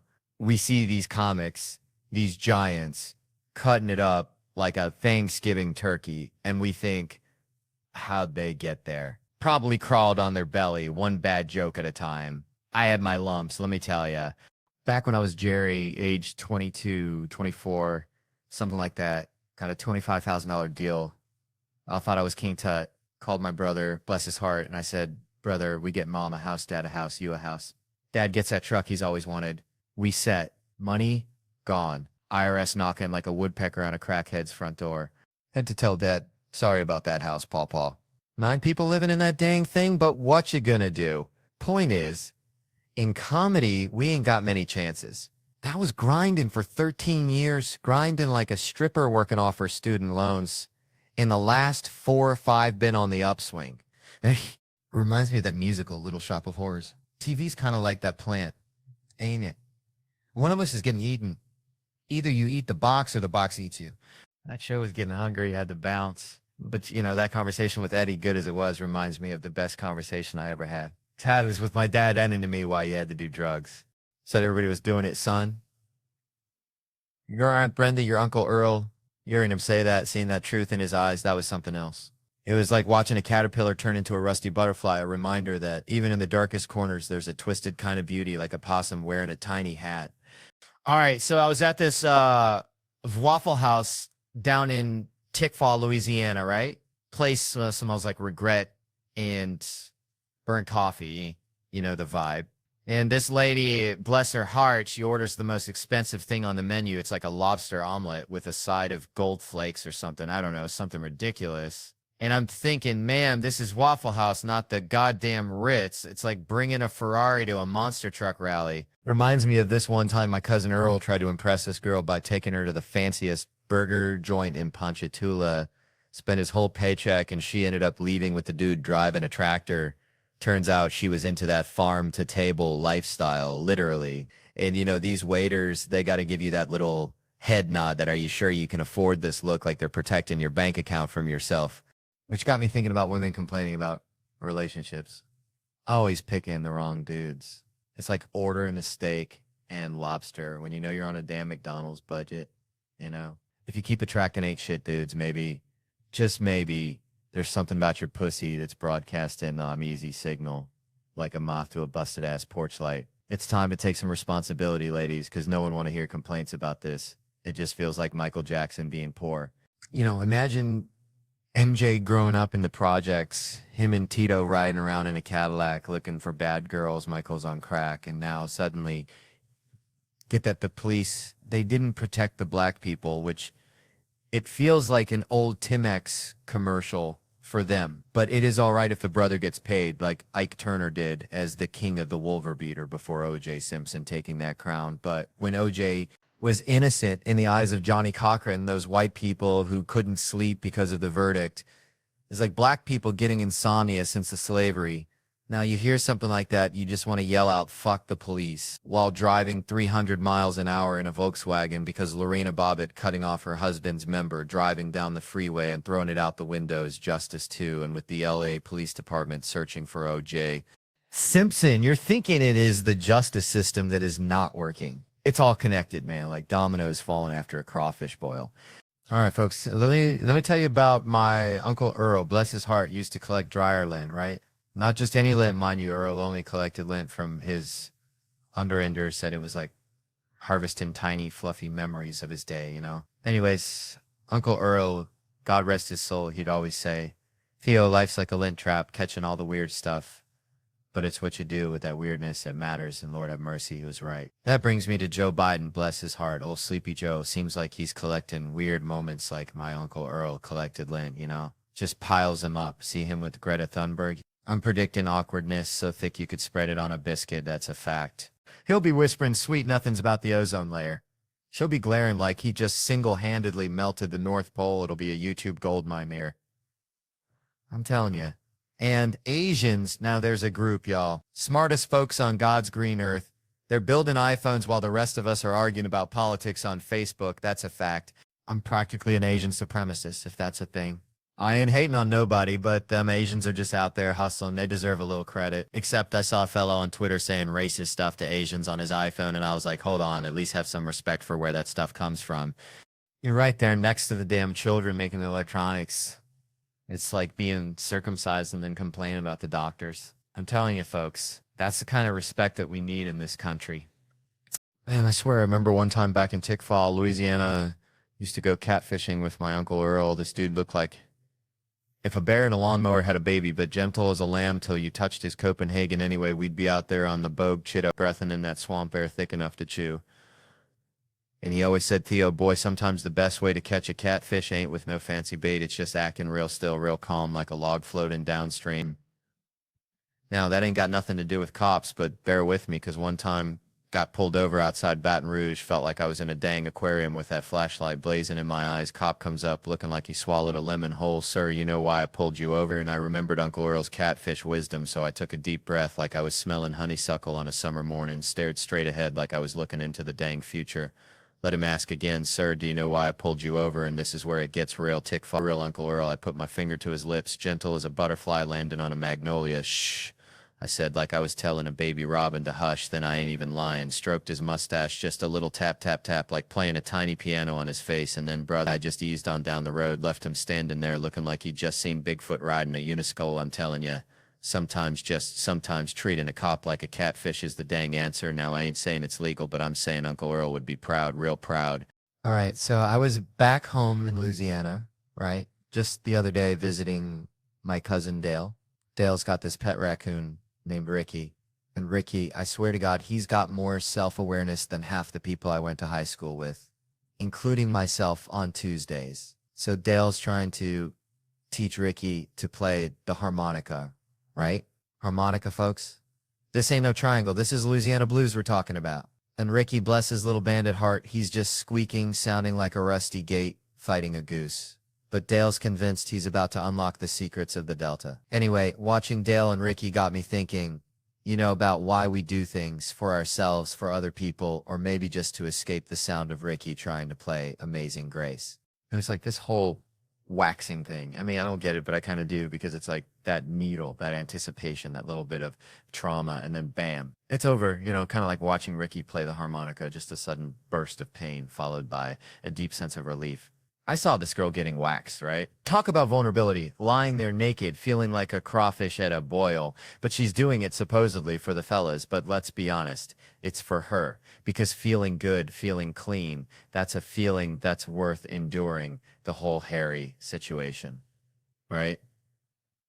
This one lady, Cindy, she reminds me of my grandma, always telling me things are going to be okay. Even when a tornado's ripping through your double wide, she's getting the girl waxed, talking about all the trauma, like being naked around people is easy as pie, which it ain't, unless your pie is made of anxiety and existential dread. Now, I ain't judging, because I've been there, I've felt that fear. But what really got me was the idea that this is what women go through all the time, the pain, the awkwardness, the vulnerability, just to maintain a certain standard. And for what? For some dude who probably can't even tell the difference between a waxed leg and a freshly mowed lawn. I tell you what, next girlfriend I have, she's getting a lifetime supply of wax on my dime, because that's the least I can do for someone putting up with my Ricky harmonica impression. Man, I'm down in Orange County, right? Real deal OC. Not that fake LA garbage. And I hear this story about a chopper dude. Pops built this tour business for 38, like clockwork, then hands it off to his son, American dream kind of stuff, right? Like, son, here's the keys. Don't screw it up. Keep the Von Erichs of helicopter tours going. And the kid's all right, Dad, love you too, gonna make you proud. Probably had 4 kids already, that traditional life they push on you. 5 days later, 5 days from balloons, and a congratulatory cake. This kid, he's probably barely got the script down. Like, yeah, folks, look to your left.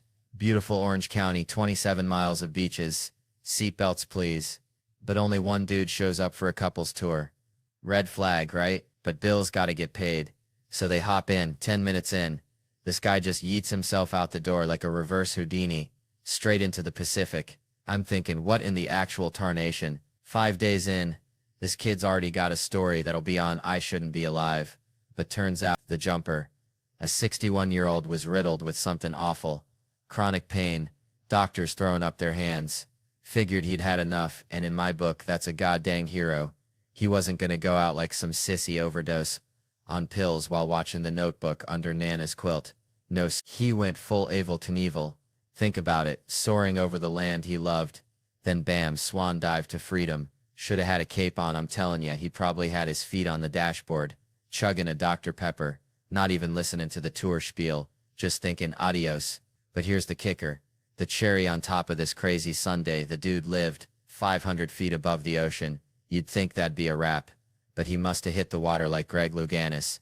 Minimal splash. Except witnesses said it looked more like a mannequin getting tossed out, so probably a belly flop of epic proportions. Like a seal trying to do a cannonball.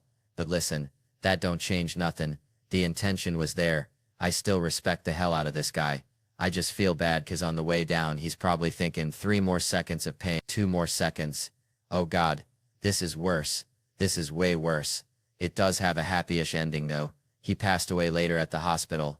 So here's to him, God bless him, and I hope someday I have the sheer audacity to orchestrate a grand finale like that. Even if I botch the landing, just a dude trying to stick it to the man in the sky. Even if he just ends up looking like a big ol' sea pancake. Man, I was just down at the Piggly Wiggly the other day, right? And this fella, bless his heart, he's trying to return a watermelon. Says it didn't taste like nothing. Like, what you expect? Sunshine? A symphony in your mouth? Anyways, it got me thinking, like, this whole putting yourself out there thing, you know? Like, when I first started doing that weird voice for Digman, that Nick Cage meets psychopath, I don't even think Nick Cage knows he's the muse. He's probably too busy wrestling alligators or something. He ain't watching Comedy Central, probably busy building pyramids out of his old scripts. But seriously, South Park's right before us, and those fans are die-hard. Been watching longer than my grandma's been making sweet tea, which is saying something. So all I'm asking is y'all just leave the TV on, all right? Let Digman play in the background. All right, all right. Settle down now, folks. Let me tell you something. Grew up in a town so small, the church picnic was the biggest news of the year. Used to be this fella, Cletus, bless his heart, he thought he was a squirrel.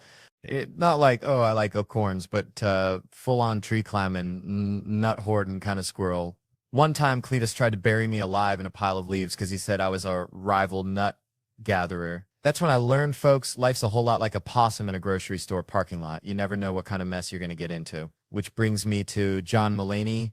Remember that guy? Emmy winner, Netflix star to the whole shebang. He's playing Madison Square Garden for crying out loud. But see, Seth Meyers, that sneaky devil, he's got to grill him about his outfits.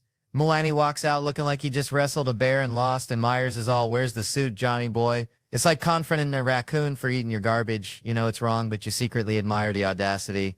But apparently some folks intervened on Mulaney a while back, said his life was spiraling. And I ain't one to judge.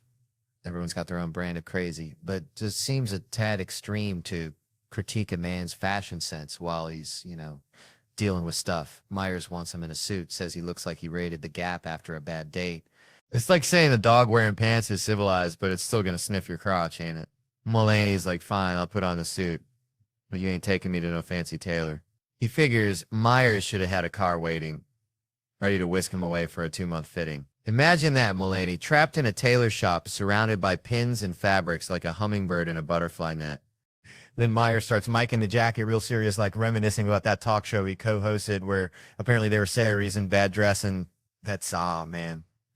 Picking on a man's wardrobe is like kicking a pregnant mule. Just ain't right. Mulaney, looking like a hostage in a department store mannequin's outfit, says he feels happier.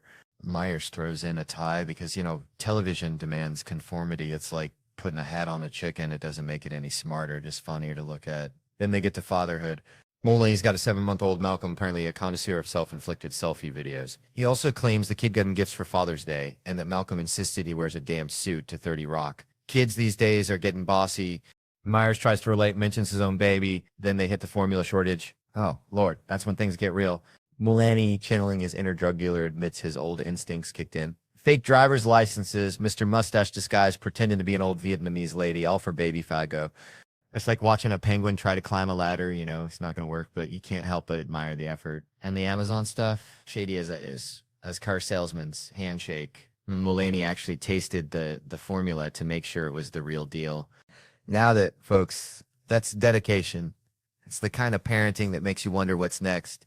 Maybe teaching the kid how to hotwire a car to get to the diaper aisle faster. It just goes to show whether you're wrestling bears, getting fashion advice from Seth Meyers, or navigating the baby formula black market. Life's a wild ride, and sometimes all you can do is dip your finger in and hope it's the real enzyme, you know what I'm saying? All right, on the way. What up? Let up. Let me tell you something. I was driving here from the airport, right? And I saw this bumper sticker, keep the country, and I thought, damn, that's like me trying to keep Theo, like, good luck with that, buddy. I'm a runaway train of weirdness, always have been. Reminds me of my Uncle Dale back in Louisiana, bless his heart. That man thought he was a squirrel, not like a metaphorical squirrel, like legit burying nuts in the backyard, chattering at dogs. We tried to tell him, Uncle Dale, you're a 6'2" plumber, not a rodent. But he'd just stare at you, twitch his nose, and scamper up a pecan tree. Now, hear me out. This ain't about squirrels, although maybe it is. It's about locals, right? Like, what is a local anyway? Is it about birth certificates?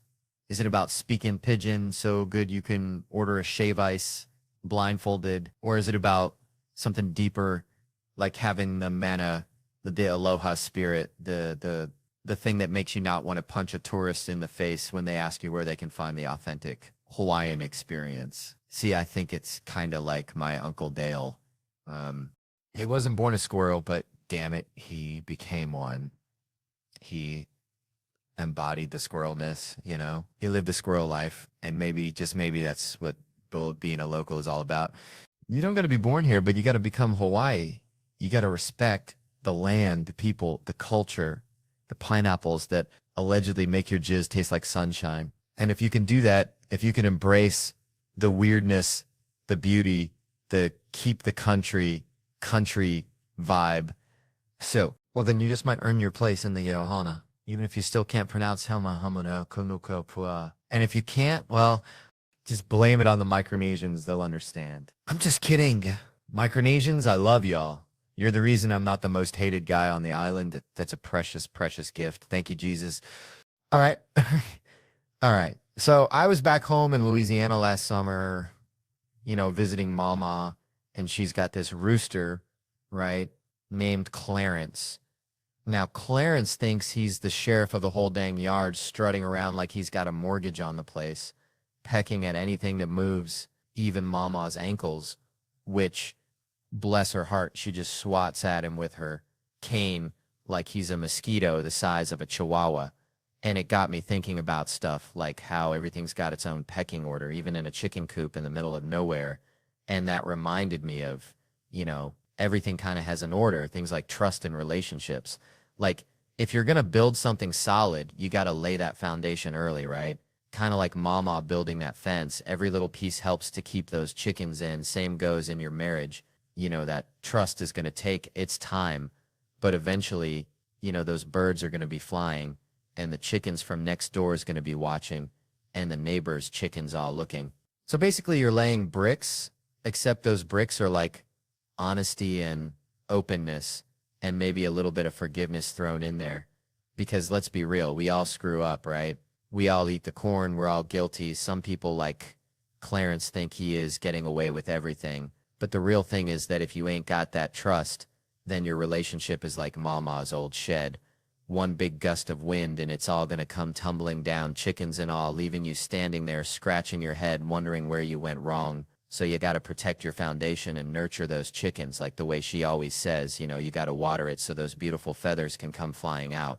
And if the thing is, sometimes that's a lesson I have to remember, just like Clarence and Mama.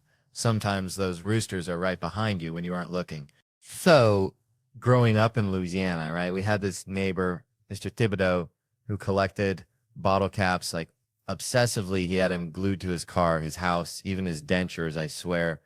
But he always told me, Theo, boy, life's like a bottle cap, it's shiny and meaningless until you find the right bottle. And I never knew what that meant until I made this music video, see, because it all started with Segal. Yeah, that's Steven Segal, my sensei, the Aikido master, who's now like a Russian ambassador of Beef Bake or something. I wanted to honor him, even though the man looks like he's starring in a vodka commercial, So we're there on set, dancing for like 4.5 hours straight for an 80-second video. And let me tell you, those dancers are saints. They move like swamp angels, just grinding and shaking like it's nothing, while I'm out there looking like a confused crawfish in a hurricane, exhausted, everything hurting. But Segal would be proud. I know he would. Plus, we needed Bert Kreischer, my buddy, to play a bigger version of himself, which is kind of redundant, like ordering a double cheeseburger with extra cheese. But we needed his face. See, so we tricked him, told him we were filming promos for our podcast, Two Bears, One Cave, and he just sat there making faces like a chimpanzee trying to understand algebra, and they weren't even recording the sound. Just the video, pure genius. He's like a golden retriever, just happy to be involved, until he figured it out on the podcast. Pure gold. That moment was better than finding a 20 in your winter coat. But then came the fun part, killing Bert. And that wasn't even my idea. That was Rami, my director. He's like the Tarantino of comedy videos. He's like, why don't you stab him? And I'm all in. Then it escalated. Stab, handgun, shotgun, machine gun. I'm feeling like I'm in a Rambo movie directed by Mr. Rogers. And I swear, I'm not a violent person. I just love a good visual gag. Afterward, everyone was asking, Theo, how much did this cost? Like I'm freaking Elon Musk with a crawfish accent. But Rami hooked me up friend rates. He's a real one. So it wasn't 6-figure, but it was more than Bert's therapy bill. I'll tell you that much. And to Bert, I gotta say I love you, man. It was fun, but let's be real, I can run faster, jump higher. I'm stronger, like a genetically modified otter. So, next time, bring your A game. Or maybe just bring some bottle caps, Mr. So, Thibodeau would be proud. He'd probably glue him to a coffin or something. Lucy, Kukshan Trichiljo for an old API. Man, I remember growing up back in Louisiana, we had this neighbor, Cletus, bless his heart. He thought he was a professional frog giggler. I swear, wore camo overalls every Ben day, even to church, which, kind of makes sense because you're already halfway dressed for baptism, right? Anyway, Cletus was always going on about the greatest fears of frogs, like they were sitting around a lily pad confessional booth, spilling their guts. And that's kind of how this whole thing started. See, I was doing this special, right, with like 15 kids, little ankle biters between 8 and 13. And I thought it'd be hilarious to write jokes from their perspective. Like if a bunch of mini Maz were suddenly dropped into my life running around quoting Mitch Hedberg and trying to bum cigarettes. But my pal America Sawyer, who used to sling jokes at SNL, she was all about getting real, asking the hard questions, the kind of stuff that keeps you up at night. Like, is mayonnaise an instrument? Or why does the alphabet have to be in that order? So we figured, let's ask these kids what they're afraid of, expecting the usual boogeyman, maybe a rogue Tickle Me Elmo incident. But then, bam, they're talking about stuff way beyond their years, like climate change, societal collapse, and the existential dread of choosing the wrong TikTok filter, which, honestly, I understand. That shit's terrifying. I swear it was like eavesdropping on a tiny philosopher's convention. Suddenly, Cletus's frog fear theories didn't seem so far-fetched. One kid even said he was afraid of running out of V-Bucks. I swear to God, I almost choked on my LaCroix. It was like, these kids ain't scared of no tarantula. They're worried about digital apocalypses and the impending doom of dial-up internet coming back, which, I gotta admit, that's a legit fear. But then you see them all dressed up in their little suits and gowns at the premiere, demanding black tie like they're running the damn Met Gala. And you realize they're still kids, just with slightly more sophisticated anxieties. And then, of course, there's the Alanis Morissette cover, You Ought to Know, but just the appropriate parts, which, yeah, maybe my mistake for not realizing those parts might not be the best choice for a child to say, or that time when I was asking him to fill in the blank. America has a lot of work, and this kid, little Alex Bello, without missing a beat, says work to do, and you're like, damn, even the kids are woke now. I ain't got no kids myself, never wanted them, and I even had a whole conversation with these kids about it, explaining how I love my free time and my wife. And then the next day, my wife shows up on set, and this one girl, Camille, bless her heart, turns to me and asks, dead serious, does your wife know you don't want kids? And I'm like, well, shit, maybe Cletus was right. Sometimes the scariest monsters are the ones you ain't expecting. All right. So let me tell y'all something. Growing up in Louisiana, we had this old beagle named Blue, right? Dumber than a box rocks, but loved him to death. This dog, I swear, thought his own farts were a gift from God. Chase his tail round and round, snapping at that phantom smell like he just cornered the Easter Bunny. Reminds me, kinda, of how folks are treating this whole AI thing, Sniffing around something they don't understand, thinking it's gonna solve all their problems, when really it's just gonna leave them gagging on its digital flatulence. I'm telling you, this AI stuff, it's like when my cousin Earl tried to make moonshine in his bathtub, sounded good on paper, ended up with a whole lot of nothing but regret in a bathroom that smelled like burnt tires. See, everybody's talking about how AI is going to revolutionize education, personalized learning, make every kid a genius, but I'm looking at it like Earl's bathtub moonshine. A lot of hype, a little bit of potential, and a whole heap of things that can go sideways real quick. They say it's going to adapt to each student's pace, give them custom-tailored lessons like some kind of learning concierge, but I'm thinking, what happens when the AI gets bored? What happens when it decides little Timmy needs to learn about the mating habits of the Bolivian tree lizard instead of fractions? You think that algorithm cares that little Timmy's got a math test next week? Hell no, that algorithm's going to be off chasing digital butterflies, leaving Timmy in the dust with a bunch of tree lizard facts he can't use to save his life, just like when old Blue was chasing that fart, got nothing but air, and learned less than the dirt he snuffled. Let me tell you something, marriage, man. It's like finding that one crawfish in the boil that ain't spicy. Just pure sweet meat, Because I used to be like a stray dog fighting for scraps of affection. Getting cheated on more times than a roulette wheel hits black, changed my whole damn view of things. Used to watch America's Most Wanted as a kid, thinking, how could someone kill another person? Then bam, infidelity hits, and I'm like, oh, I get it now. Not that I do it, but I understand the primal urge to protect what's yours. Kind of like how I feel about folks who've seen my junk or met my family. They know too much. Gotta go, vanish like a fart in the wind. That's just logic, folks. Pure survival instinct. Time, though, that's a whole nother beast, and I'm only 35. Practically a baby. But I've entered the gross phase, like a damp swamp cooler that leaks on your pants, always feeling slick like a dolphin. Especially the back of my britches. Sitting in restaurants, standing up, thinking I sat in something. Nope. Just swamp-ass courtesy of old Theo.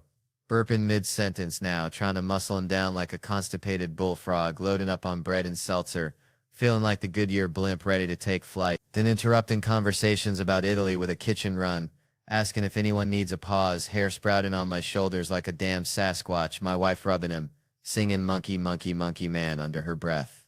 Something dredged up from the murky depths of her subconscious. Makes you wonder what your body is for anymore, just carting your head from room to room, still waiting to get big and strong, but it ain't happening. I'm like an old iPhone, just getting worse every year. Plus I overheat mid-afternoon for no damn reason. Getting grumpy's a real danger, especially when every new song is about tonight. Pure 19-year-old bull manure. I want to write songs called Tonight's No Good. About Wednesday, oh, you're in Dallas. Fine, let's just not see each other for 8 months, who cares? The biggest head-scratcher is how they used to scare the bejesus out of us about weed. Now it's legal in half the damn country, ain't that something? I got arrested with a one-hitter at a Rusted Root concert back in the day, barely got a slap on the wrist. Probably got an award for being the most country that week. It's like the government finally turned into cool parents saying, fine, take a little, just do it in the house, but everything's moving too fast, unreasonably so. Now ain't the world's run by robots, and we spend all day providing proof we ain't one of them. Just to look at our own stuff. Gotta solve riddles like a digital sphinx. Prove you're not a robot. Look at these curvy letters. Harder than usual, right? No robot could read these. Is it an E or a th? Your guess is as good as mine. Bucko, gotta pass the password puzzles. Solve the robot test. Then comes the question no robot could ever answer. Which of these pictures does not have a stop sign? What in the hell are we doing, folks? Spending our days providing proof to a damn computer and it's doing nothing for our health.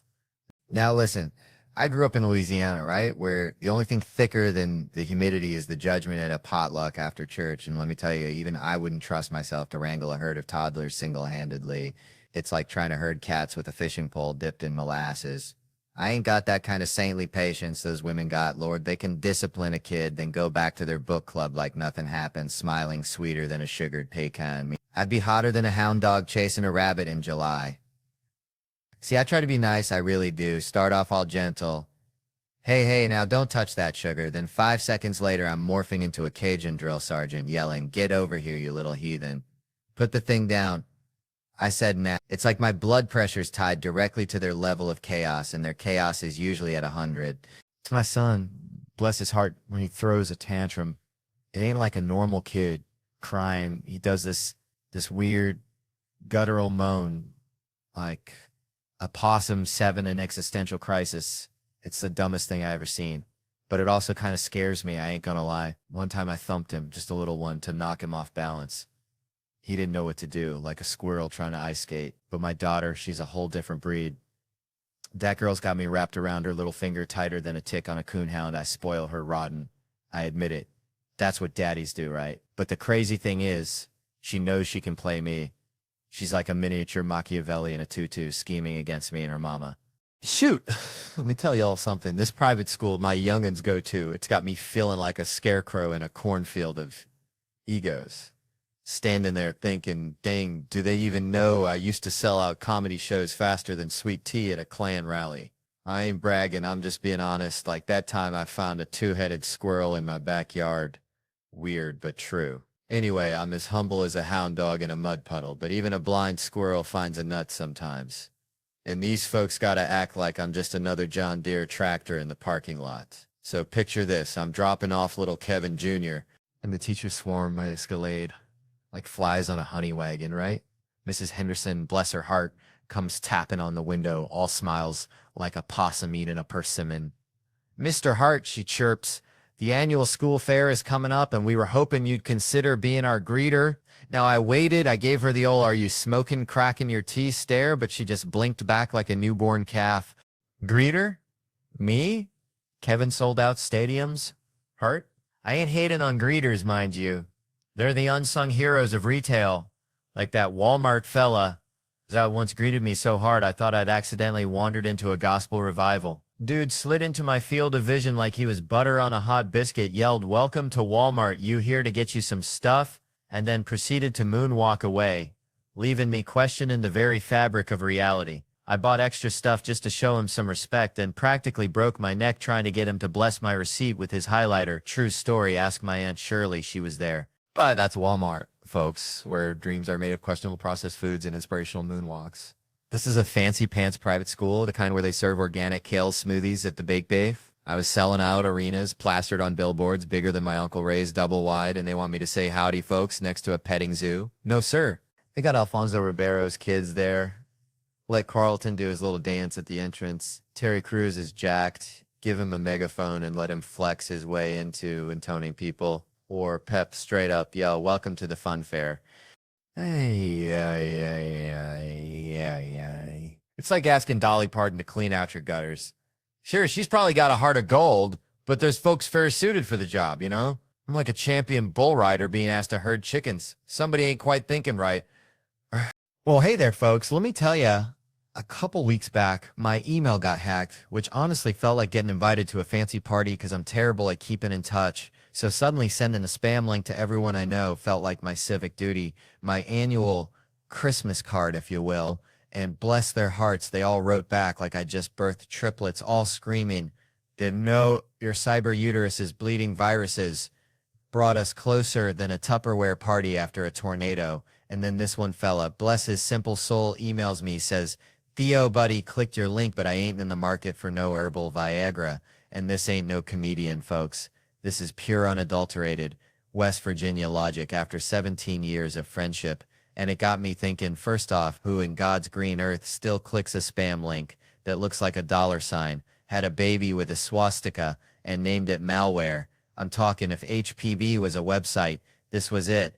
But no, he saw that blank email, subject line, reading, "Check this out," which, let's be honest, I ain't ever uttered in my life, and thought, all right, Theo's peddling snake oil, which is insulting because if I was going to shill herbal Viagra to my entire contact list, it wouldn't be a 2-column email blast. I'd craft a goddamn novel, something like Dear Friends, Famlin, Folks I Met at That All-Night Waffle House in '09, Comedy's Gone South, and My Cayman Island Business Partners. And I have concocted a miracle cure for bedroom blues. Click the swastika for the world's ugliest website, pink on purple, just how we like it. See, gotta sell the dream, you know. Anyway, turned 30 recently, watching movies different now. Used to root for the hero, now I'm vibing with the side characters, the ones rolling their eyes like, oh great, another Spider-Man, feeling like I'm watching a squirrel try to parallel park. Reminds me of Michael J. Fox in Back to the Future. That was my jam. Wanted to be Marty McFly, but watch that movie again. And it's wild, this 17-year-old kid's best friend is a disgraced nuclear physicist, and nobody bats an eye. We're all just like, yup, checks out. Like seeing a cat driving a track. That movie is bananas. Imagine pitching that in a studio. Like, all right, family action movie.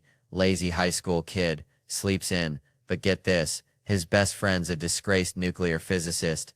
No, not a student. A 40-year-old weirdo. And the studio execs nod. Okay. They build a time machine. Stop the Kennedy assassination. And you gotta swallow your pride. Say, nah man. He goes back in time. Tries to hook up with his mom. Watch their faces. But don't worry, Biff shows up, tries to assault her, dad saves the day, and we're saying a white guy wrote Johnny B. Good, and some head green like that. That's Hollywood, folks, like a raccoon running a bank. Only in America they ask if it's Back to the Past, but you gotta stick to your guns. No, Back to the Future, 'cause only in a movie can you have a disgraced nuclear physicist and a horny time-traveling teenager in the same frame. It's like a fever dream in a can. Like putting ketchup on grits, just plain wrong but undeniably entertaining. And people ask me if I smoke marijuana. I tell I don't need another reason to crave Cheetos. I already crave Cheetos like a dog chases a mail truck. You ever see a dude hit on a girl by yelling at her through a crowd? Hey, you with the tits, move it, losers. I'm Grados. That's the world we live in, folks. A world where disgraced nuclear physicists are best friends with horny teenagers and Greg yells at women from across the room. Bless their hearts. Man, timeshares. Remember those? It's like the mullet of vacation ownership. Business in the front, party in the back of your bank account getting drained. Reminds me of my Uncle Dale. Used to sell vacuum cleaners door to door. Swore he was going to retire on dirt futures. Whatever the hell that was. Anyway, timeshares. Thought Airbnb killed him. But then I started thinking Airbnb's just a timeshare with extra steps, right? You're sharing somebody's time and probably their questionable hygiene habits. Let me tell you, I ain't trusting no stranger's loofah. That's where the swamp creatures breed. I'm telling ya. Speaking of swamps, used to stay in these budget motels back in Louisiana. Felt like I needed a tetanus shot just looking at 'em. But hey, $60, and at least I knew the roaches were paying rent just like me. Now, Airbnbs, they want you filling out forms like you applying for a goddamn mortgage, then they got signs everywhere. Don't flush the toilet paper, pet the cat, but not too much. It's like taking a pop quiz on somebody else's weird life. Went on vacation once, end of December, first one in years, felt like a damn alien. Stayed at a resort, though. No way I'm trusting Brenda from Des Moines with my vacation serenity. Hotels impersonal. Hell yeah, that's the point. I want anonymity. Not a family photo album staring at me while I'm trying to unwind. Imagine getting intimate in an Airbnb surrounded by pictures of strangers skiing in Tahoe. Talk about a mood killer. It's like getting blue-balled by a stock photo. Tried the Airbnb thing once. Peak pandemic, figured I'd live large in Phoenix, rent a mansion with a basketball court and a pool. Baller status, baby, but the gig got canceled, only got half my money back. Felt like I got scammed by the Monopoly man. Shoot, during COVID, felt like trying to smuggle moonshine past a pack of bloodhounds just to get to Chelsea, Canada. You know, Chelsea's where the snow bunnies live, not that dang town in Massachusetts, although I hear they got good clam chowder, but I needed to carve some powder. See, Canada was tighter than a tick on a hound dog, folks. We're building walls higher than my Uncle Earl still. But then I saw Kevin on the gram prancing back and forth across that border like he owned the place. Thanksgiving dinner in Arkansas one day, maple syrup in Ontario the next. And this was during the 2-week quarantine, which, let me tell you, 2 weeks with my thoughts is like being trapped in a room with a rabid squirrel. So I called Kevin, bless his heart, and I said, Kev, I don't know if you're smuggling beavers or what, but I need your help. This lady needs her double blacks. And Kevin, he's got that smooth talk like a used car salesman in July. He says, Chelsea, sugar, no problem. I'll get you a gig on my movie. Behind the camera, in front. Heck, I'd play a moose if I had to. Just get me across that line. He promised paperwork, help, everything. Kept saying, I got you, Chelsea, I got you, I got you. And that's Kevin in a nutshell, ain't it? You ask Kevin for a favor, you get 3 I got yous faster than a hummingbird flaps its wings. And then you hear from him less than you hear from a dial-up modem these days. It's like waiting for rain in a drought. So we're honoring Kevin tonight, folks. A man who'd deny a privileged lady a ski trip during a global freakout. Makes you think maybe he's secretly saving the world one denied powder day at a time. Or maybe he just forgot, like he forgot to return my lawnmower 5 years ago. Either way, bless his heart. All right, folks, so there was this dude, right? Always late. Like, consistently late. You know, the kind of late that makes you think he's got a side hustle as a time traveler messing with the Cretaceous period. And we'd be on his case. Even when he was pushing 40, he'd blame the traffic, which, come on, traffic's just God's way of saying slow down, enjoy the scenery, maybe find a possum to befriend. But nah, this fellow was traffic's nemesis, always battling the asphalt demons. And it got me thinking, it's tough asking someone to admit their flaws. Like, imagine my funeral, all sunshine and rainbows. Not a single mention of my rotten prince tendencies, which, let's be honest, I could be a real dillweed sometimes. Not intentionally, mind you, but like a puppy with a chainsaw, all enthusiasm and accidental carnage. And you're probably thinking, Theo, were you secretly mad when I called you out? Nah, man, I appreciate the honesty, like a good back scratch on a sunburn. It hurts so good. And I know, sometimes I was holding in a full-blown toddler tantrum during the show, but hey, sleep deprivation's a torture method for a reason. It turns you into a grumpy raccoon hoarding shiny objects. And I gotta give it to you, you had this zen-like ability to just chill, even when I was being a grade-A knucklehead, which made me wonder, were other folks mad at me too? It's the not knowing that kills you, like being stuck in a room full of mannequins. Are they judging me? Are they planning a revolt? Who the heck knows? But that restraint, that poker face, it's a superpower, useful for business negotiations or poker, which, let's be real, I'd be terrible at. I'd be like a toddler playing with dynamite. All clueless enthusiasm, showing my hand with every goofy grin. But my dad, bless his heart, gave me the best advice for dealing with those situations. He said, son, if you don't like what someone's saying, just shut your trap, let them talk in absolute silence, and they'll crack like a walnut under a sledgehammer. They'll start backpedaling, offering you the moon just to break the tension. Because people hate silence more than they hate Brussels sprouts. It's a powerful weapon, that's silence. And I realized, days, that's what he did to us kids when we wanted to watch R-rated movies. Can I see Rambo? Silence. Are you still there? Uh-huh. More silence. And boom, bedtime foiled again. So when my time comes, I want my eulogy to be real. Flaws and all, someone gotta say, Theo loved life, he really did. Like a Labrador with a tennis ball, pure unadulterated joy. And sure, I'm speaking in the past tense, but hey, I'm still kicking, thanks for that by the way. And if I was at your funeral, the thing I'd say, well, that's the next question, ain't it? It reminds me you said like folks is happy for my success because you know it's deserved and because I'm a good guy and I was always so supportive of others, especially at SNL, and you said I had impeccable comedy taste, which is kind. You think all this time at gas stations and backwoods bars gave me tame. You said my kind words are gracious, and boy, my life's been richer since I met you, and you recommended me for that writing job, which means I owe you for changing my life. Like Werner Herzog said, I don't know if people change each other's lives, but you made my life better. It's like being a comedian picking up rocks on the ground, and you said, do you want to go to the moon? And I love every conversation we have, but the last question, it's ever seen a ghost? I ain't seen no ghost.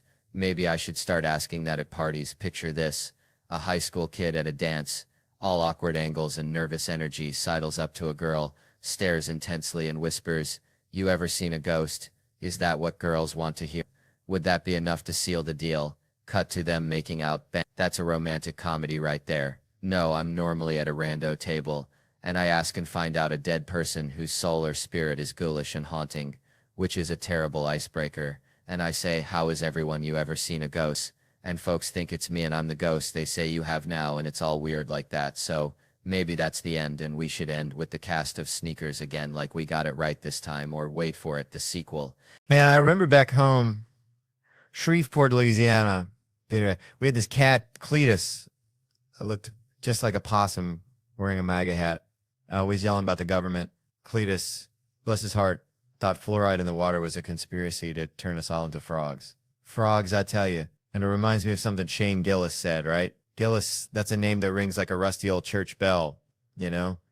He had this joke darker than my mama's burnt gumbo about Trump getting shot. Now, I ain't wishing no harm on nobody except maybe mosquitoes and telemarketers. But Gillis painted this picture, see, Trump standing there, mouth running faster than a coon dog after a squirrel, probably bragging about his golf score, then bam, out of nowhere, just goes, like a busted lawnmower. And that's the kind of humor that sticks to your ribs like gravy on a biscuit. It's wrong, but it's funny, like seeing a squirrel wearing underpants. But then Gillis, that wild card, throws Biden in the mix, saying he's so out of it, you could just walk up and boop, tap him on the nose, no security guard even bat an eye, just Mr. President, how the hell are ya? Like, he's a stray dog you just met. It's like, dang, that's savage, almost like comparing a Ferrari to a horse-drawn buggy. Ain't saying it's right, ain't saying it's wrong, just saying it's something. Makes you think, you know?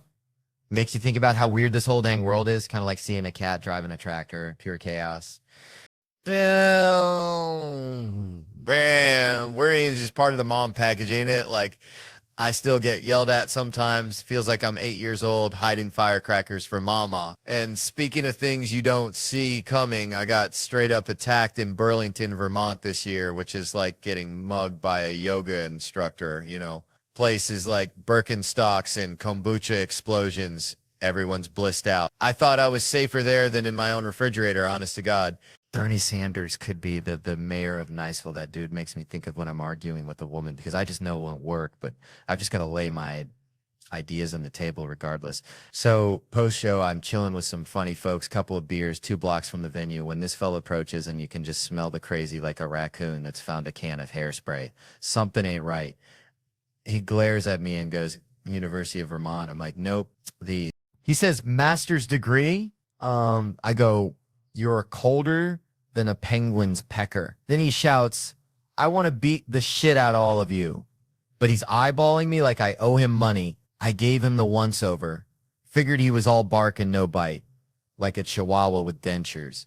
Big mistake, because I turn to walk away and bam, he grabs my shoulder and smashes a pint glass on my dome like he's trying to make some dang glass blown.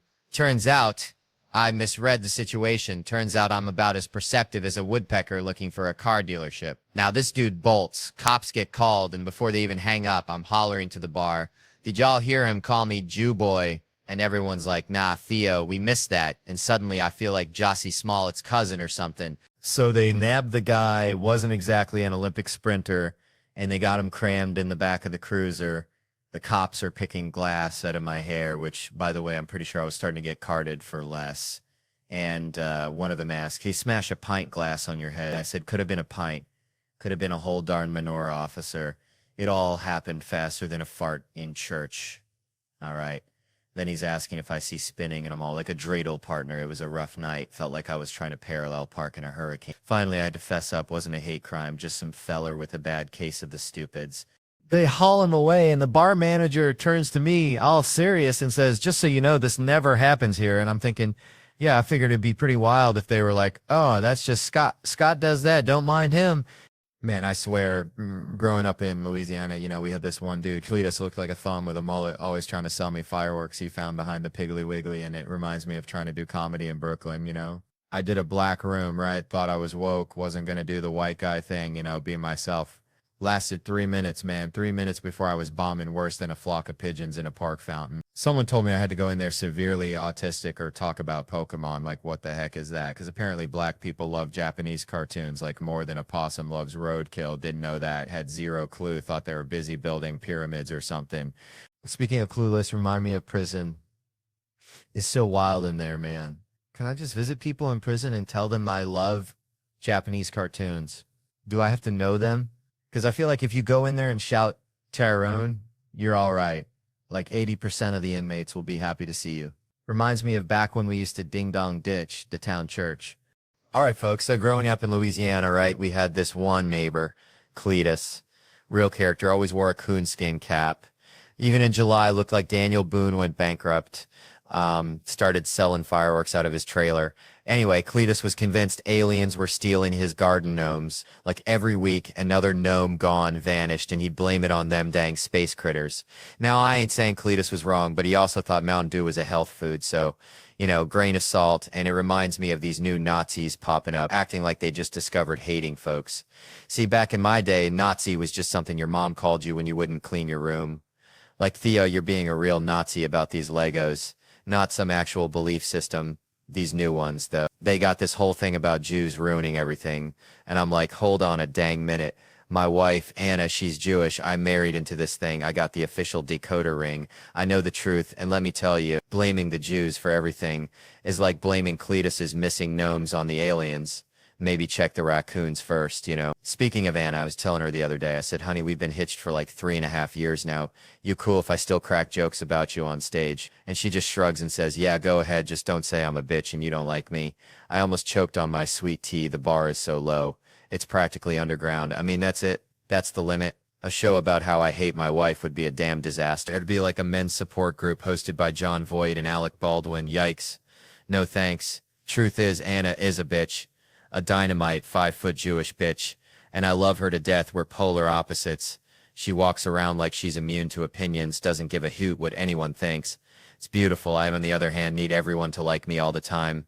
It's exhausting. She says being with me is like dating a mayor running for the Mayor of Nothing award. We went to Best Buy the other day to get a TV. Didn't even get the TV. I was too worried the sales guy would be mad. So I bought an HDMI cable just to smooth things over. Anna's standing there, stone-faced. The guy asks if I have a Best Buy rewards card. I say no, but I wish, and she just walks off full-on Blair Witch style, disappears into the laser printer aisle. I'm left standing there like a dang fool. The guy tries again, want a rewards card? I say no, even though I just implied it's my greatest desire, 'cause I'm picturing telling him I'm trapped in a loveless marriage with little Miss Jesus Christ, who won't let me achieve my true potential. So one day I'm gonna leave her and finally get that dang rewards card, and she's all like, Jesus Christ, Theo, you're never getting that rewards card. See, that's the Catholic versus Jewish thing. I was raised Catholic, she was raised Jewish, two different worlds. We were talking about it the other day, not about kids, though, because we ain't having those. Everyone always asks. And I'm like, I don't know, never is a long time. 14 years ago, I smoked cocaine the night before college graduation. Now I'm afraid to get a flu shot, so who knows what tomorrow will bring. Maybe I'll finally get that Best Buy rewards card after all. All right. So check this out. Reminds me of my cousin Billy Ray. Bless his heart. Used to say, just turned sweet 16 about his prize-winning hog at the county fair. Now Billy Ray, he wasn't the sharpest tool in the shed. Kind of like this fella right here, mentioning the girl's age, like it's a limited time offer at Arby's, which brings me to this whole age thing in life. How everyone's always got an expiration date slapped on him, especially in this business. You get past 30 and suddenly you're antique furniture. Got to dust yourself off before every gig, you know? Like I was talking to my buddy Earl the other day. Earl swears he's Benjamin Buttoning. Getting younger every year, says he started using this snake oil from a traveling salesman. Smells like old gym socks and regret, but Earl, he's convinced it's the fountain of youth, which is probably what this young fella thinks he's got with the fresh out the oven girlfriend. Forgetting that life's a microwave, and sooner or later, everything gets reheated and ends up tasting kinda rubbery, just like Earl's snake oil. Promise, honestly, probably most of our dating lives. All ending up with us wondering if maybe we should have just stuck with the hog at the county fair. Least then you know what you're getting. You know, maybe just stick with the mac and cheese and avoid the trouble altogether. All right, folks, let me tell you about something I saw back home in Louisiana. This old fella, Cletus, bless his heart, he thought camouflage made him invisible, wore it at the grocery store. The bank even wore it to his own dang divorce hearing, claimed his wife couldn't see him to serve the papers. Judge wasn't buying it, looked at him like he was a squirrel trying to pay for nuts with bottle caps. But anyway, it reminded me of something way bigger, something on the news. See, it's like this whole China, Taiwan, Australia, America shebang. It's like Cletus trying to hide in plain sight, thinking nobody notices him stuffing crawfish down his overalls at the Piggly Wiggly, but really everybody's just politely pretending not to see. So this Taiwan thing, right? Everyone's all puffed up with their chests out, and I'm just, hang on a second, are we even going to know who we're fighting anymore? I mean, you see how many folks are rocking those free Hong Kong shirts with the same kind of confused look I get when I try to assemble IKEA furniture. It's like trying to tell the difference between a possum and a raccoon in the dark. Both got pointy noses and beady eyes, and you probably don't want to mess with either one, you know? We're going to need some kind of system, some kind of, I don't know, secret handshake, maybe a password like the crawfish boil is at Aunt Mildred's, and if they answer bring the boudin, then we know they're on our side otherwise. Well, it's going to be a real dang cluster, like trying to herd cats through a car wash, I'm telling you. And don't even get me started on the accent thing. I mean, I can barely understand my own mama when she's talking about the gizzard she found at the butcher shop. How am I supposed to decipher Mandarin, Taiwan, or whatever else they're speaking over there while the missiles are flying? So I'm just saying we need a plan, a real down-home common sense plan. Maybe we just give everyone a breathalyzer, whoever blows the highest wins, or maybe just maybe we all just sit down, share a plate of fried okra and figure out how to avoid this whole mess in the first place, because war, folks, is like a hangover after a crawfish boil. Nobody really wins and everyone ends up regretting something they did. All right. All right. Settle down, folks. Let me tell you something. Grew up in Louisiana. See, around these guys who thought camouflage was formal wear, you know? Had this buddy Earl, sweetest guy, but dumber than a box of rocks. One time, Earl swore he saw Bigfoot riding a lawnmower down by the bayou. Swear to God. Earl believed anything. But you know what Earl wouldn't believe? Crime documentaries. Nah, he'd rather watch squirrels fight over a pecan. Yeah, I love him. Always have. Even had a date once. Beautiful girl. Real sweet. Until she dropped the bomb that her daddy was all over the JonBenet Ramsey case. I swear I forgot all about the date. Just peppered her with questions about the case. Poor girl probably thought I was a weirdo. No second date, naturally. Always wanted to solve a crime, though felt like my calling, kind of like how Earl felt about Bigfoot. So a few months back, I'm home from touring, you know, recreating from shaking hands and pretending to care about other people's problems. I go outside. And my rave for, blessed be its name. It's been violated. Not like a Gone Girl situation, but still, someone had rummaged through it. And get this, they left a hat, a freaking baseball cap. Aha! I yell like I'm finally catching a greased pig at the county fair. I'd been burglarized before, but this was evidence. So I run inside, grab my surgical gloves. Yeah, I own surgical gloves, don't judge. And a Ziploc bag. Then read something about Dennis Fong messing up the DNA in the OJ case because it got too warm. I wasn't going to be no Dennis Fong ruining evidence with the California sunshine. I carefully bagged that hat, you know, CSI style, even though my car's interior looks like a hobo's backpack after a tornado. Then I stuck that sucker in the fridge, right next to the wilting lettuce, and my wife's leftover quinoa salad she keeps telling me is good. Called the LAPD, stood out front like Deputy Fife, waiting for the cavalry, thinking, don't worry, fellas, Vaughn's on the case. They show up, these two cops looking like they'd rather be eating donuts, ask, what's the situation? I tell them about the break-in. They ask if the window was broken. I told them, nah, I leave it unlocked now because these LA thugs gonna bust a window if I don't And that's just rude. So they ask what was stolen, and I told them I have no earthly idea what's in my car. It's basically a rotating museum of forgotten sunglasses, old snack wrappers, and my wife's collection of crystals she swear keeps the demons away, but I suspect mostly collects dust under the seat. I say, but this time we got to break in the case. I led them inside like I'm leading tourists through a creepy haunted house, pulled out the hat like I'm present in the Mona Lisa. He left his hat, I exclaim. Yeah. They're like, okay. I ask if they can run it through CODIS, like on Law and Order. Get a hit on the perp. They look at me like I'm speaking Swahili. Why would we do that? They ask. I'm floored because he committed a crime. They were like, barely. You left the car open, nothing was stolen, maybe trespassing, but we ain't running no national DNA search over that. I was flabbergasted. Then like a bolt of lightning hitting a cow pasture, it hit me. I told them, you can frame it as the guy gave you a hat, a thoughtful yet misguided gift from a budding criminal. I am real glass half full type guy, you see. They still didn't budge. Full. I told them, look, this could escalate. It's a there for tomorrow it's an escalade. Then a whole HOA community watch group is dead in the ditch. But I say, you know, Manson, and I don't like to speak ill of the dead, but he was a lousy guy, right? He started small, creeping around people's houses. Then he got big ideas. So I ask, don't you want this guy's DNA on file before he graduates from petty theft to start a podcast about murdering people in his basement? They were like, what file?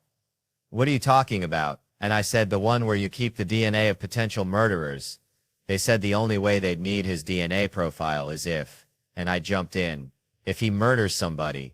And then I remembered that sometimes serial killers like to help the police, you know? So I just kept talking about this guy in the third person like he was some kind of criminal mastermind. He's cunning, I said, but he will be back. Then I remembered my friend down the street. Her car got broken into too. I told the cops, go talk to her. Tell her to say something was stolen just to get that hat back in the national system, which apparently is framing someone for a crime. But hey, I'm willing to bend the rules to get these guys behind bars. So if you're out there, car thief, know this, you messed with the wrong RAV4. You'll quickly realize I have no valuables, maybe some spare beef jerky and a lot of regret for ordering that weird coffee from the airport and a bunch of dirt on the carpet. Oh, and that's my dirt. So folks, that's the story of how I almost became a forensic genius. But hey, at least I got a good story out of it. And speaking of good stories, Big Mouth is back. It's based on Nick Kroll and Andrew Goldberg's friendship, and it's fantastic. I get to voice Andrew alongside my very good friend Nick Kroll. It's a fantastic show, and I'm excited to announce its second season. All right, so check this out. I was back home in Hartsville, South Carolina, where the fireflies are brighter than your future, and the church is the main form of entertainment. And my buddy Billy Bob, now Billy Bob, bless his heart, he believed he was a direct descendant of Davy Crockett. Only instead of a coonskin cap, he wore a fedora. He found it the Piggly Wiggly Lost and Found, and instead of fighting bears, he wrestled raccoons in his backyard, kept them as pets, named him after country singers, had a whole dang family of Whalens and Tammys living under his porch. Anyway, Billy Bob, he gets it in his head that he's going to start a kissing booth at the county fair, charges a nickel a smooch, says he's got lips touched by the angels, but the only angel touching those lips was probably Aunt Shirley after one too many communion wines. Point is, nobody's paying Billy Bob to kiss him, not even the hogs, which brings me to this Halle Berry thing. See, I got Halle Berry, Academy Award winning Halle Berry on my movie, right? And she's down there, and I'm thinking, Kev, you mess around and kiss this woman right now, or you're going to regret it till you die, because this isn't just any kiss. This is a once-in-a-lifetime opportunity to experience lips sculpted by the gods, lips that probably taste like, I know, sunshine and privilege, and I almost choked, right? I almost turned down kissing Halle Berry, like telling a waitress you don't want free pie, because I was engaged at the time, and I didn't want her thinking I was some kind of heathen or something, like, oh, this dude just used me to get with Halle Berry, what a dirtbag, and she was so sweet. Man, Halle Berry's like a unicorn mixed with a bottle of champagne and a dash of sassy grandma. She came on set, killed it, brought a level of magic only Halle Berry can, and I'm there the whole time thinking it was a big deal that she was in my film, and then I realized it was a big deal for her to be in the film because it's Halle Berry doing a version of Halle Berry no one's ever seen, which is the real treasure. But I'm still kicking myself now. Should have just gone for it. Should have risked it all for a taste of those legendary lips. I mean, let's be real. I was sporting lumber the entire time. Felt like I had a dang flagpole down there. I mean, I don't know how to explain it to you. So we got it edited out. Thank God for post-production. But lesson learned, always kiss Halle Berry if given the opportunity, because life is too short to play it safe. And who knows, maybe those lips actually do smell like roses and cinnamon. A real heartbreaker anyway. The whole point of the movie is my dog, but now you all are being racist, which isn't good, which you can see in Kevin Hart, What Now, only in theaters.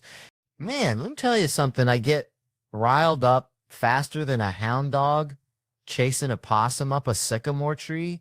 It ain't even funny. Like, tiny stuff sets me off. And I ain't talking about global warming or nothing political. Nah, I'm talking about straight up primal disgust. You ever see somebody eating and sweating at the same dang time?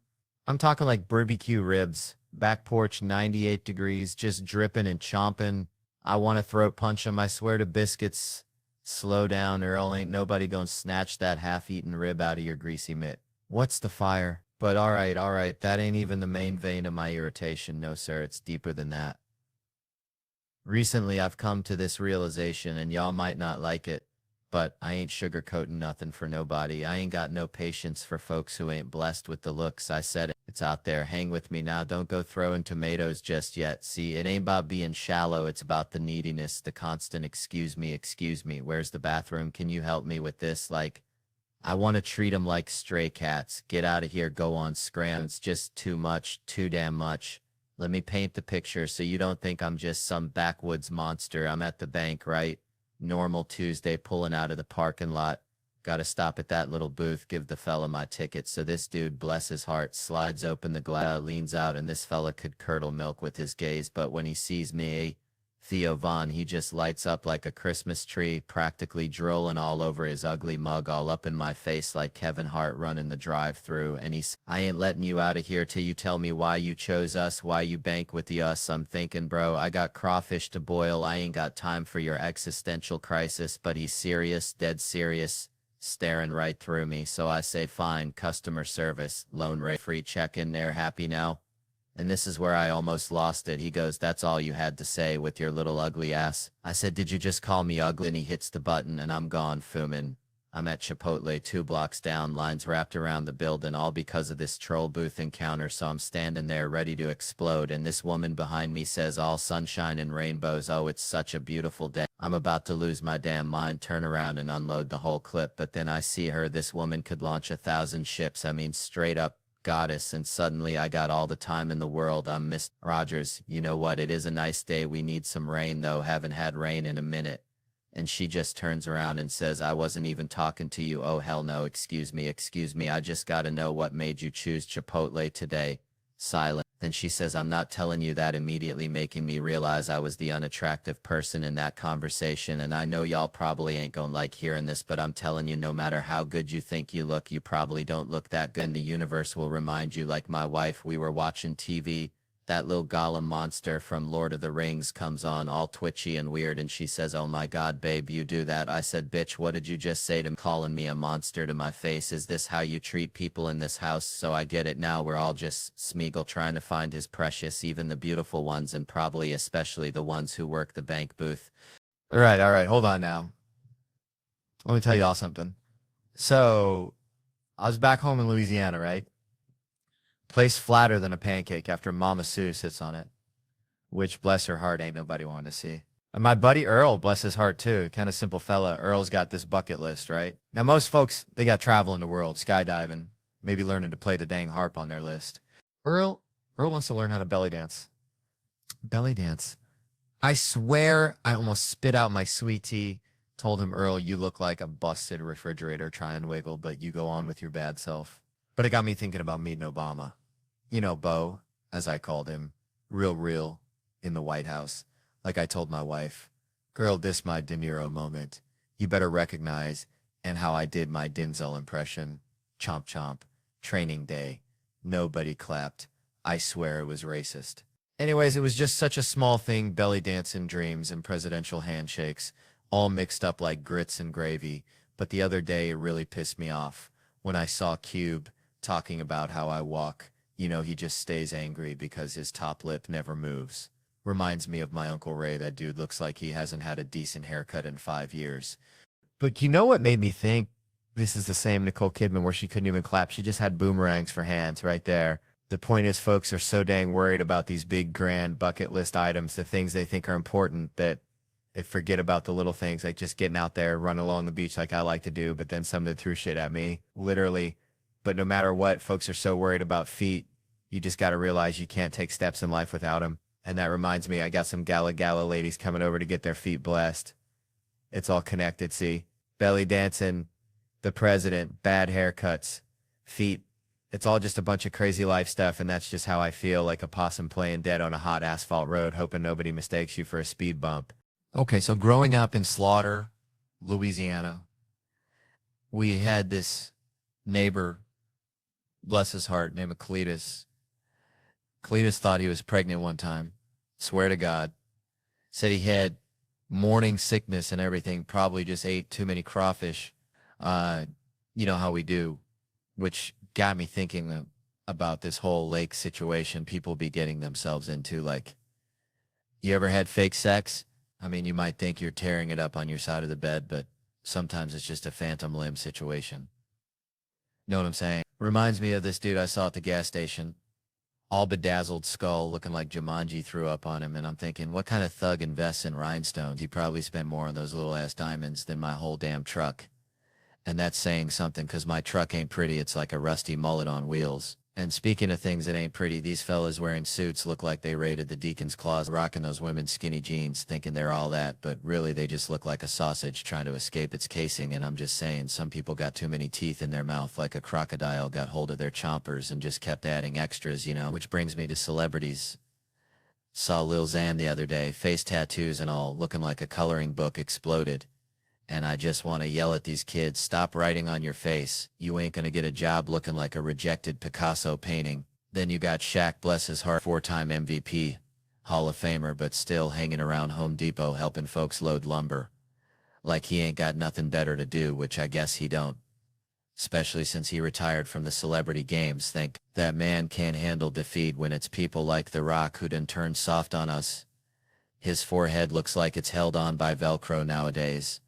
And then there's Rihanna getting kicked off Instagram for showing too much skin. Which, let's be honest, I'd pay $1 million to see her naked again, because that lady is like a sunset over the Louisiana bayou. Pure magic. And these comedians like Kevin Hart bragging about all his houses like he's playing Monopoly with real money. Cabo, Miami, New York, Philly, Jersey. It's like, calm down, shorty. You gonna fall back and hit your soft spot. You know what they say about Hollywood, don't work with animals or kids, but I'd rather work with a monkey wearing a diaper than these comedians, acting like they are babies, constantly throwing tantrums. Probably got crayons smeared all over their designer suit. But you know what the real tragedy is? Them waking up in the morning, reading the dictionary every day, trying to seem smart when really, their lives are just like a bad crawfish boil. All the ingredients are there, but something just ain't right now, if you excuse me. I got a date with some boudin and a six-pack. Because that, my friends, is the real soliloquy of life. Thank you and good night. All right, so growing up in Louisiana, right, we had this kind of swampy, murky creek behind the Winn-Dixie, and my pops, bless his heart, thought it was the perfect place to teach me how to swim. Now, I was like 7, maybe 8, all elbows and knees, scared of everything that wasn't a crawfish boil. And I told him, Dad, I can't swim. I ain't got no swimming skills, just my natural charm. He just looked at me, this kind of squinty-eyed look, like I was speaking another language, and goes, boy, you got 2 arms, 2 legs, and a heartbeat. You can swim. Get in that damn water. No instructions, no floaties, just pure, unadulterated Southern logic. He just picked me up like a sack of potatoes, chucked me into the deep end, 7 feet of Louisiana gumbo. And let me tell you, folks, I went down faster than a politician's approval rating after a scandal. I'm flailing, gasping, swallowing half the creek, thinking this is it. This is how I meet my maker. And all I hear is my dad yelling, don't you dare drown, you little varmint. I ain't paying for no funeral. Like, seriously? So I doggy paddled my way to the edge, coughing up creek water and broken dreams. And the whole ride home was just silent, awkward, like a possum at a debutante ball. Man, college, right? I swear, I just got a letter from my alma mater. Felt like Christmas morning, kind of, you know, until I opened that sucker up. Said, hey, Theo, remember us. We're the reason you're in debt. Just kidding, mostly. Then they hit me with this line, and I'm paraphrasing here because I threw the damn thing in the trash after, but it was basically, hey, cough up some dough. We want a gift, but, only if it jingles. Now, I'm no mathematician, but back when I was slurping ramen in that glorified daycare, I was forking over about 15 grand a semester, twice a year for 4 years. Do the math, folks. That's like 120,000 clams. I practically bought the damn library. So, excuse my French, but are you telling me that after I essentially funded a small African nation's GDP with my tuition, you got the audacity, the sheer nerve to ask for more? What is this, a hostage situation? I feel like I'm dealing with my cousin Gary. Gary showed up to Thanksgiving wearing a wife beater asking for $20 for gas, even though his car's been up on blocks in the yard since the I2K. Where's that money even go, college? Did you build a solid gold statue of the dean? Is there a secret underground bowling alley I never knew about? I bet it all went into those stupid study abroad programs where kids go to Italy and take pictures of pizza. Meanwhile, I'm eating ketchup packets in the library, trying to decipher Shakespeare with a hangover the size of Louisiana. I got buddies, they're all, Theo, be a good alum. Donate. They even wear the college t-shirt like they're still trying to impress their RA. Look, if you're a grown man still sending money to your old college, that's like still paying your ex-girlfriend's rent. She ain't coming back, buddy. You're just enabling her kombucha habit. That college, that's a $120,000 hooker and you fell in love with her. In the letter, they were all like, it's been a while since you donated. I felt like firing back. It's been a while since you housed and educated me. I thought we had a deal. I gave you my money. You gave me a piece of paper and a crippling sense of inadequacy, but they gave me this cinder block room, smelled like stale beer and regret, covered in a Reservoir Dogs poster and the first real heartbreak of my life and probably HPV. And that's it. That's the ROI? Man, what even is college? Seriously, somebody tell me, because I went and I still ain't got a clue. I was 18, looked like a thumb with hair, living like a Ninja Turtle on a diet of cigarettes, Adderall and Natty Light. It was a 4-year-long game show. Do my friends hate me or do I just need to sleep? But instead of winning money, you just lose a fortune. And the kicker? I agreed to this deal when I was 17, no lawyer present, wearing sweatpants with pizza sauce on the knee. That's gotta be illegal, right? They tricked me like Brendan Dassey on Making a Murderer.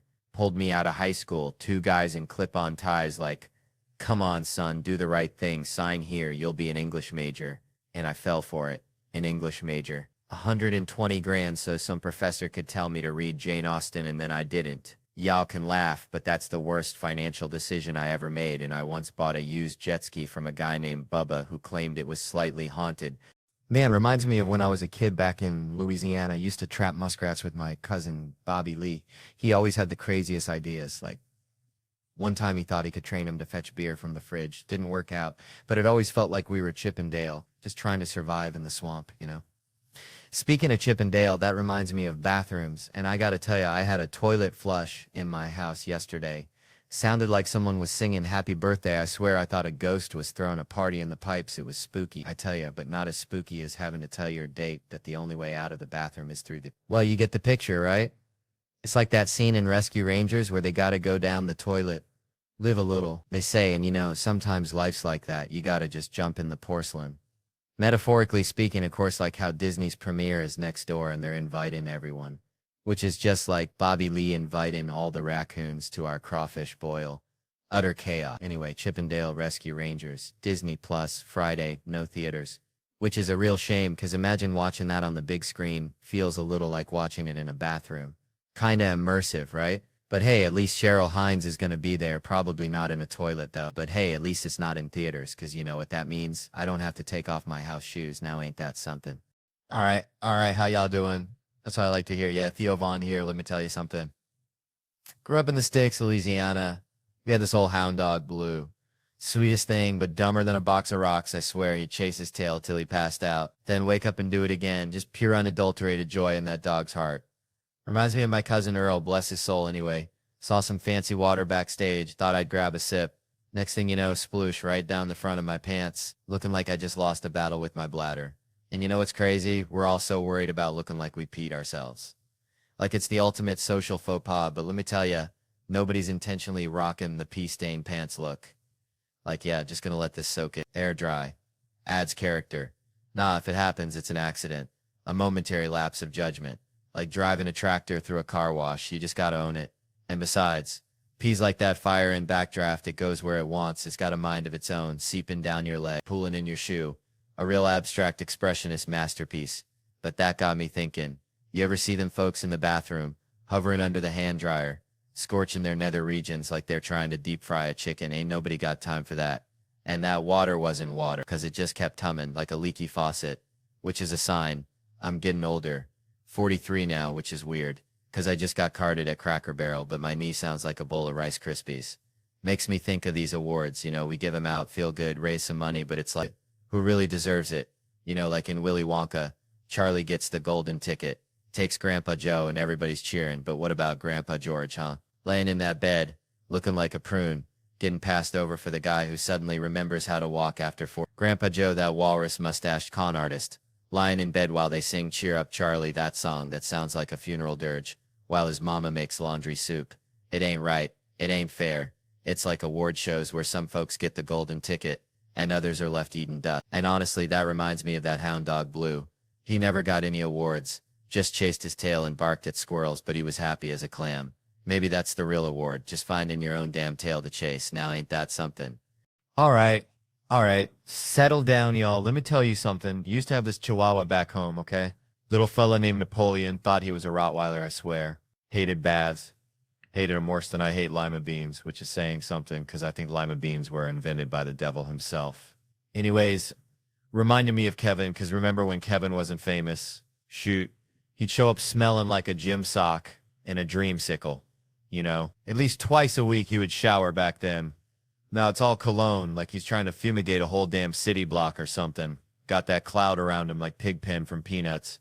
They call it something else back in Louisiana, but I ain't saying it.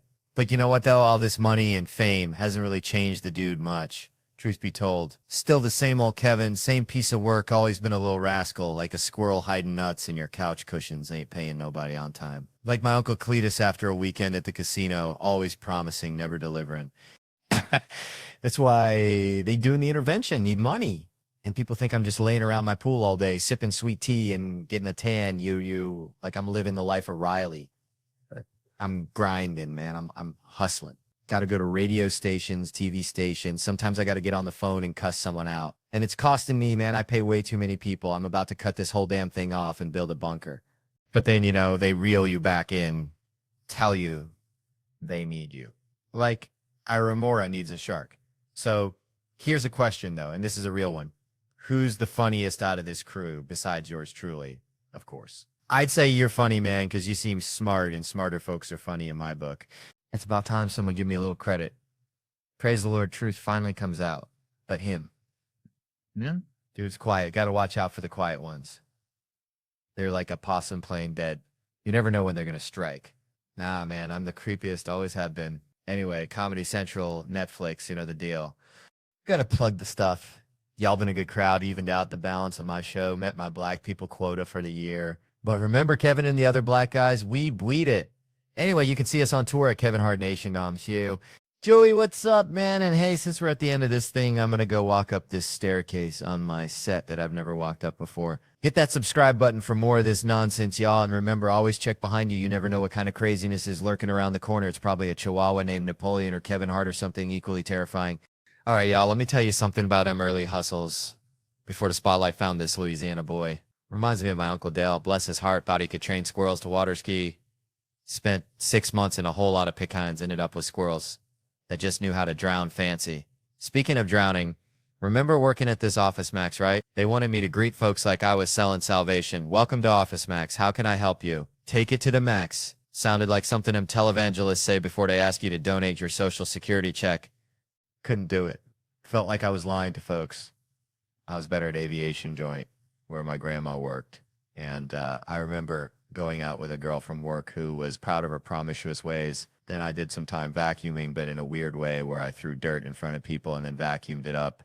After that, I tracked shipments for sperm clinics, like a FedEx for baby juice, making sure that precious cargo arrived on time, like Santa Claus, but with more bodily fluids. I even drove a dog van that one time, Dumb and Dumber style, wrestling rich folks' yappy chihuahuas into that metal death trap.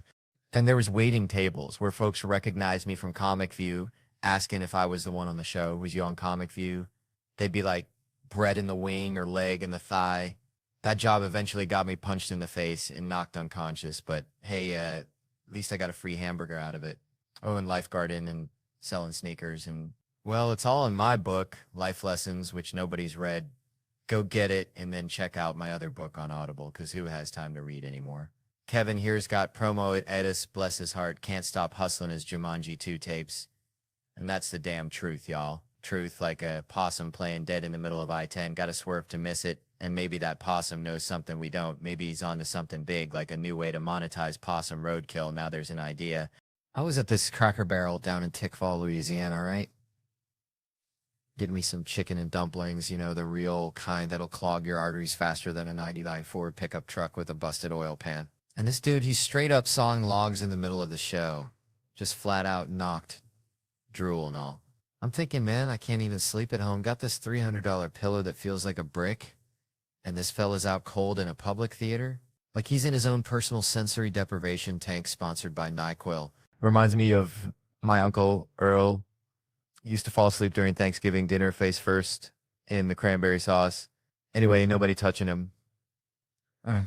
No, sir, not on my watch. Louis C.K. probably wish he could be here to shine to see how he can get away with something on the borderline, but not fully illegal. But the dude, Miguel's his name, 25 years old, working construction.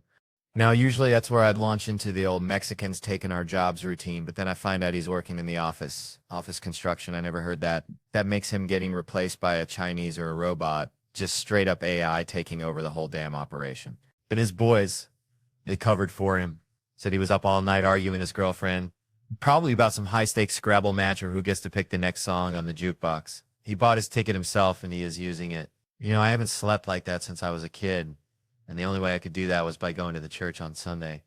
And I know the dude shit in the stalls without any worry. And sleeps right in front of Jesus on Sunday. But I'm thinking, here's this dude, Miguel, living the dream unconscious and carefree, while I'm up here battling insomnia like it's a goddamn UFC fight. We even dimmed the lights, played some spooky music, felt like a damn exorcism was about to go down, except the demon was just exhaustion. I even yelled, La Policia. Miguel didn't even flinch. I swear he could have been in a coma for 8 years, slumps on his 4th term, and he'd still be snoozing. He wakes up and I thought he was dead and he didn't remember anything. I asked, what was your favorite part? And he said, it's over, and now it's Saturday. Turns out the dude does both residential and commercial construction, the whole damn shebang. 25 years old and worn out already.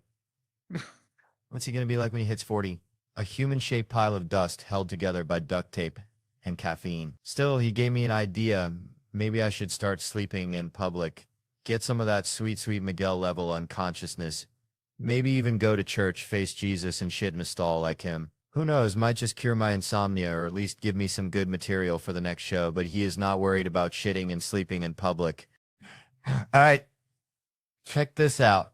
Grew up in the sticks, right? Had this buddy, Cletus, bless his heart, thought mayonnaise was a musical instrument, swear to God. Anyway, saw this lady the other day bragging about having 4 Rugrats, saying she ain't changed a bit. And I'm thinking, honey, you're a walking red flag, a full-blown circus of instability. That's what you are. It ain't got to be nothing drastic like trading your minivan for a monster truck, but a fella's got to take stock, you know? Me, I'm proud of what I kicked to the curb, arguing. Used to bicker with everyone from my grandma to the darn squirrels in the backyard, but now, nah. Someone starts throwing verbal haymakers, I just flip them the bird. Figuratively, mostly. They're like, Theo, I disagree. And I'm all, yep, you're right. I'm on your side now. Their heads spin like a dog chasing its tail. Man, growing up in Louisiana, we had this neighbor, Mr. Thibodeau, smelled perpetually like boiled crawfish and regret. Always wore a wife beater, 3 sizes too small. You know, the kind that showed off his pecs, if you could call them that. More like deflated whoopee cushions. And he was obsessed with this one thing, figuring out which character he was in the Dukes of Hazzard. Like, was he Bo Luke, maybe even Roscoe P. Coltrane chasing those boys down, right? And it got me thinking, see, now folks are at home binge watching these Real Housewives shows. Like my buddy Mulaney here, bless his heart, he's deep into the New York chapter. And he's trying to figure out where he'd fit in, what kind of drama he'd stir up. But it's like, nobody on those shows ever apologizes, you know? It's like, if I told Seth here he looked like a scarecrow stuffed with dryer lint, showed to events like a lovesick golden retriever, he's going to be hot. And I'd just be like, hey, let's put this behind us. You feel me? We good? And give him one of those shoulder hugs where you barely make contact. That's how them housewives do it. And it's wild because they're all so aware they're on TV. Like back in 2009, they'd be filming near like 1st and 70th and they'd be arguing, right? And one lady'd be all, I don't want to share that. And the other ones be like, girl, we're on a reality show. Spill the sweet tea. And they got skinny girl margarita signs everywhere because they're all marketing themselves like performing monkeys in a tiny hat, which is kind of genius, right? Because you got to respect the hustle, but it also makes you wonder what parts of their lives are real and what parts are just a performance for the camera.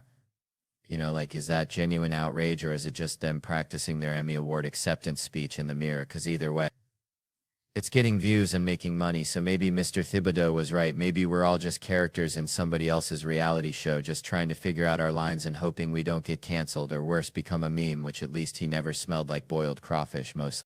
All right. Settle down, folks. Settle down.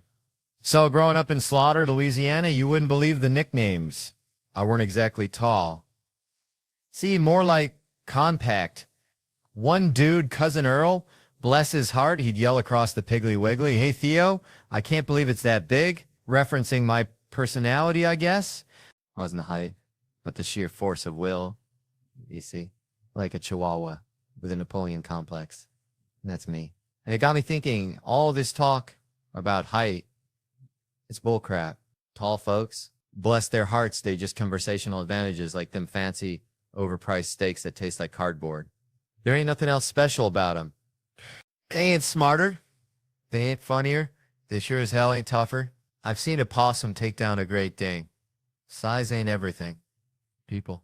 My grandma used to say, little man, little woman, they the salt of the earth. And she knew she was barely 5 foot nothing. Could skin a deer faster than you can say sweet tea. So all you short kings and queens out there, rock that height or lack thereof. You're the real MVPs. Reminds me of this fella, DJ Kentai's. Well, let's just say older gentlemen have some unique talents down there. But seriously, though, height aside, it's about what you bring to the table, not how high you can reach the shelf. It's like Kevin Hart. Love that little dude. He gets all the chicks despite his size. Oh. And party tricks. DJ can tie his balls into a knot. That is his party trick. Reminds me of Santa coming down the chimney. Am I right? Mm. Anyways, it all comes down to this. The world's obsessed with superficial stuff. Height, breath, snore, fart. It is always about that. But it's the inside, what kind of heart you got. You feel me? Like this one dude said, the iguana picking up a worm. Who am I compared to that iguana? And I'm up here thinking about Honky Pete as Jumanji League superheroes. It's bonkers. You rather never have sex again, or every time you do, you scream Jumanji. Jesus Christ. My point is, don't go trying to be something you ain't. Own your weirdness. Embrace your flaws, because at the end of the day, that's what makes you, you. Whether you are Black Adam or Honky Pete, embrace it. Life's too short to be anything but a little snack size. Denzel, just ask Wayne Johnson with women thighs. And if anybody gives you grief about your height, just tell them to kiss your, well, you know. Just let your little light shine, y'all. Let it shine. And if they still give you trouble, tell them Theo Von sent you, and I'll sick Cousin Earl on him. He may be short, but he's got a big heart and a, well, you know. Anyways, I'm done. I'm going to get some nutty butter and tea with the queen, y'all. See you later, alligator. Growing up back in the holler, we had this old hound dog. Blue, dumber than a box of rocks soaked in moonshine, I swear. The dog thought a vacuum cleaner was the devil himself. Would bark at it till he passed out, bless his heart. Reminded me of my Aunt Tammy trying to work a smartphone. Just pure, unadulterated panic. But Blue, he had this one trick. see a squirrel, he'd chase it right up a tree, then just sit there wagging his tail, barking at the branches like he was waiting on a winning lottery ticket. Which brings me to this fella, Craig. Met him at the bank. Not a teller, not security, just loitering. Like a scarecrow forgot its job. I said, how you doing, out of southern politeness, you know, the kind granny drilled into you for she hit the hard stuff. And this dude, Craig, launches into a dissertation on his upcoming trip to Virginia, like I'm his damn travel agent or something. Turns out he's visiting his sister after 15 years. Never been before. I'm thinking, buddy, you got more baggage than a Kardashian going to a yard sale, and he just drones on monuments and whatnot, and I'm trapped, man, like a possum in a parking lot wanting to scream, I just want to deposit this check so I can buy more jerky, leave me be. But he's got me cornered, this social vampire, and he actually says, I'll be here when you walk out. Like it's a threat, not a promise. And that's when it hit me, this whole how you doing thing. It's a social contract, a gentle dance, not an invitation to your therapy session. You got to keep it light, people, like a firefly on a summer night. Fine or great is all you need. Anything else is like showing up to a potluck with a plate of roadkill. Just ain't right. So next time somebody asks, remember Craig and keep it brief. Unless, of course, you want to unleash the hounds of hell on an unsuspecting stranger, then by all means tell him about your bunions. So, you know, I was talking to my buddy Earl the other day. Earl's got this pet raccoon named Stinky. Swears it can predict the weather anyhow. We were jawing about comedians, right? Like, who'd be good to run for something, anything really, maybe even head of the homeowners association. The names they threw out, bless their cotton socks, Jon Stewart, sure. Makes sense, smart fella. Always got something to say. But then, bam, Bill Cosby out of left field. I mean, dang it, it's like suggesting your grandma for an MMA fight. Said something like, get him out of jail. Which, last I checked, Cosby's either too old or they already let him out. Maybe he's touring retirement homes with a Jell-O pudding show. Who knows?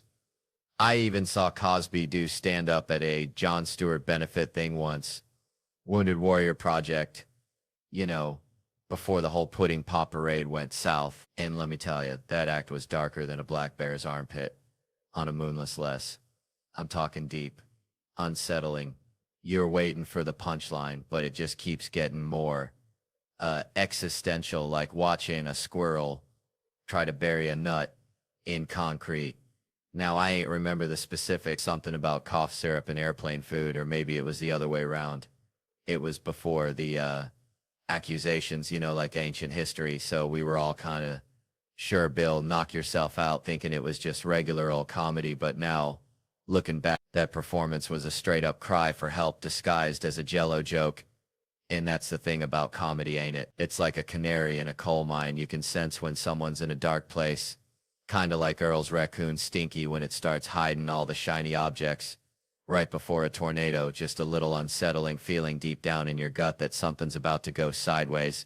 Man, growing up in Tickfaw, Louisiana, population maybe 100 and a dog, life was simple, like cornbread and Shetland simple, I swear. I remember one time, me and little man, that's what we called him, because, well, he was little and a man we were catching crawfish down by the bayou, and this old lady, Miss Ethelyn, she comes strolling by with her chihuahua. Peaches dressed in a full-on Saints uniform, because that's just how Miss Ethelyn rolled, right? Anyway, Peaches starts barking at the crawfish. Miss Ethelyn starts yelling at Peaches. And I swear, little man just looks at me and says, Theo, sometimes I feel like we're living in a cartoon drawn by a squirrel on meth. And I was like, little man, you might be onto something, you know? It's like that's my whole childhood encapsulated right there. Weirdness, beauty, and a hint of existential dread. Which brings me to this thing about respecting authority, because my mom, bless her heart, she had a way of teaching lessons that involved cussing, violence, and a healthy dose of Southern sass. See, I was a rambunctious kid, always running my mouth, always pushing boundaries, like a beagle chasing a mail truck. One time, my teacher, Miss Green, sent a note home saying I was acting a fool in class, which, let's be honest, was probably true. All right, settle down, y'all. Good to be here, feeling good, feeling real good. Almost 30, which, you know, it's a number, a big old juicy number. Feels like yesterday I was chasing fireflies in the Louisiana swamp. Bare feet, covered in mud, thinking quicksand was going to be the death of me. Seriously, you watch those cartoons, it's right up there with anvils falling from the sky and sticks of dynamite. I was more worried about quicksand than taxes. And now, Never even seen it. Nobody calling me up saying, Theo, take the back roads, quicksand swallowed. It's like where to go. Like my hairline vanished into the ether, but back then, the real threat, the thing that kept me up at night wasn't sinking in sand. It was people thinking I was Chinese. Let me tell you, this bowl cut and these squinty eyes, they screamed Kung Fu Kid louder than Bruce Lee on a karaoke night. Kids be calling me names, slurs I ain't even gonna repeat. Words I didn't even understand. I'm standing there like a confused possum in a headlight, 'cause I ain't Chinese. My family's about as Chinese as grits and gravy. The closest we get to Asia is taking our shoes off at the door, mostly just to keep the carpet clean after Mama's crawfish boil. But it was rough. It was real rough. I remember in 7th grade, we went to the symphony, and every time that big old gong went off, these savage little swamp creatures, they'd turn around and bow at me like I was some kind of emperor with a bad haircut.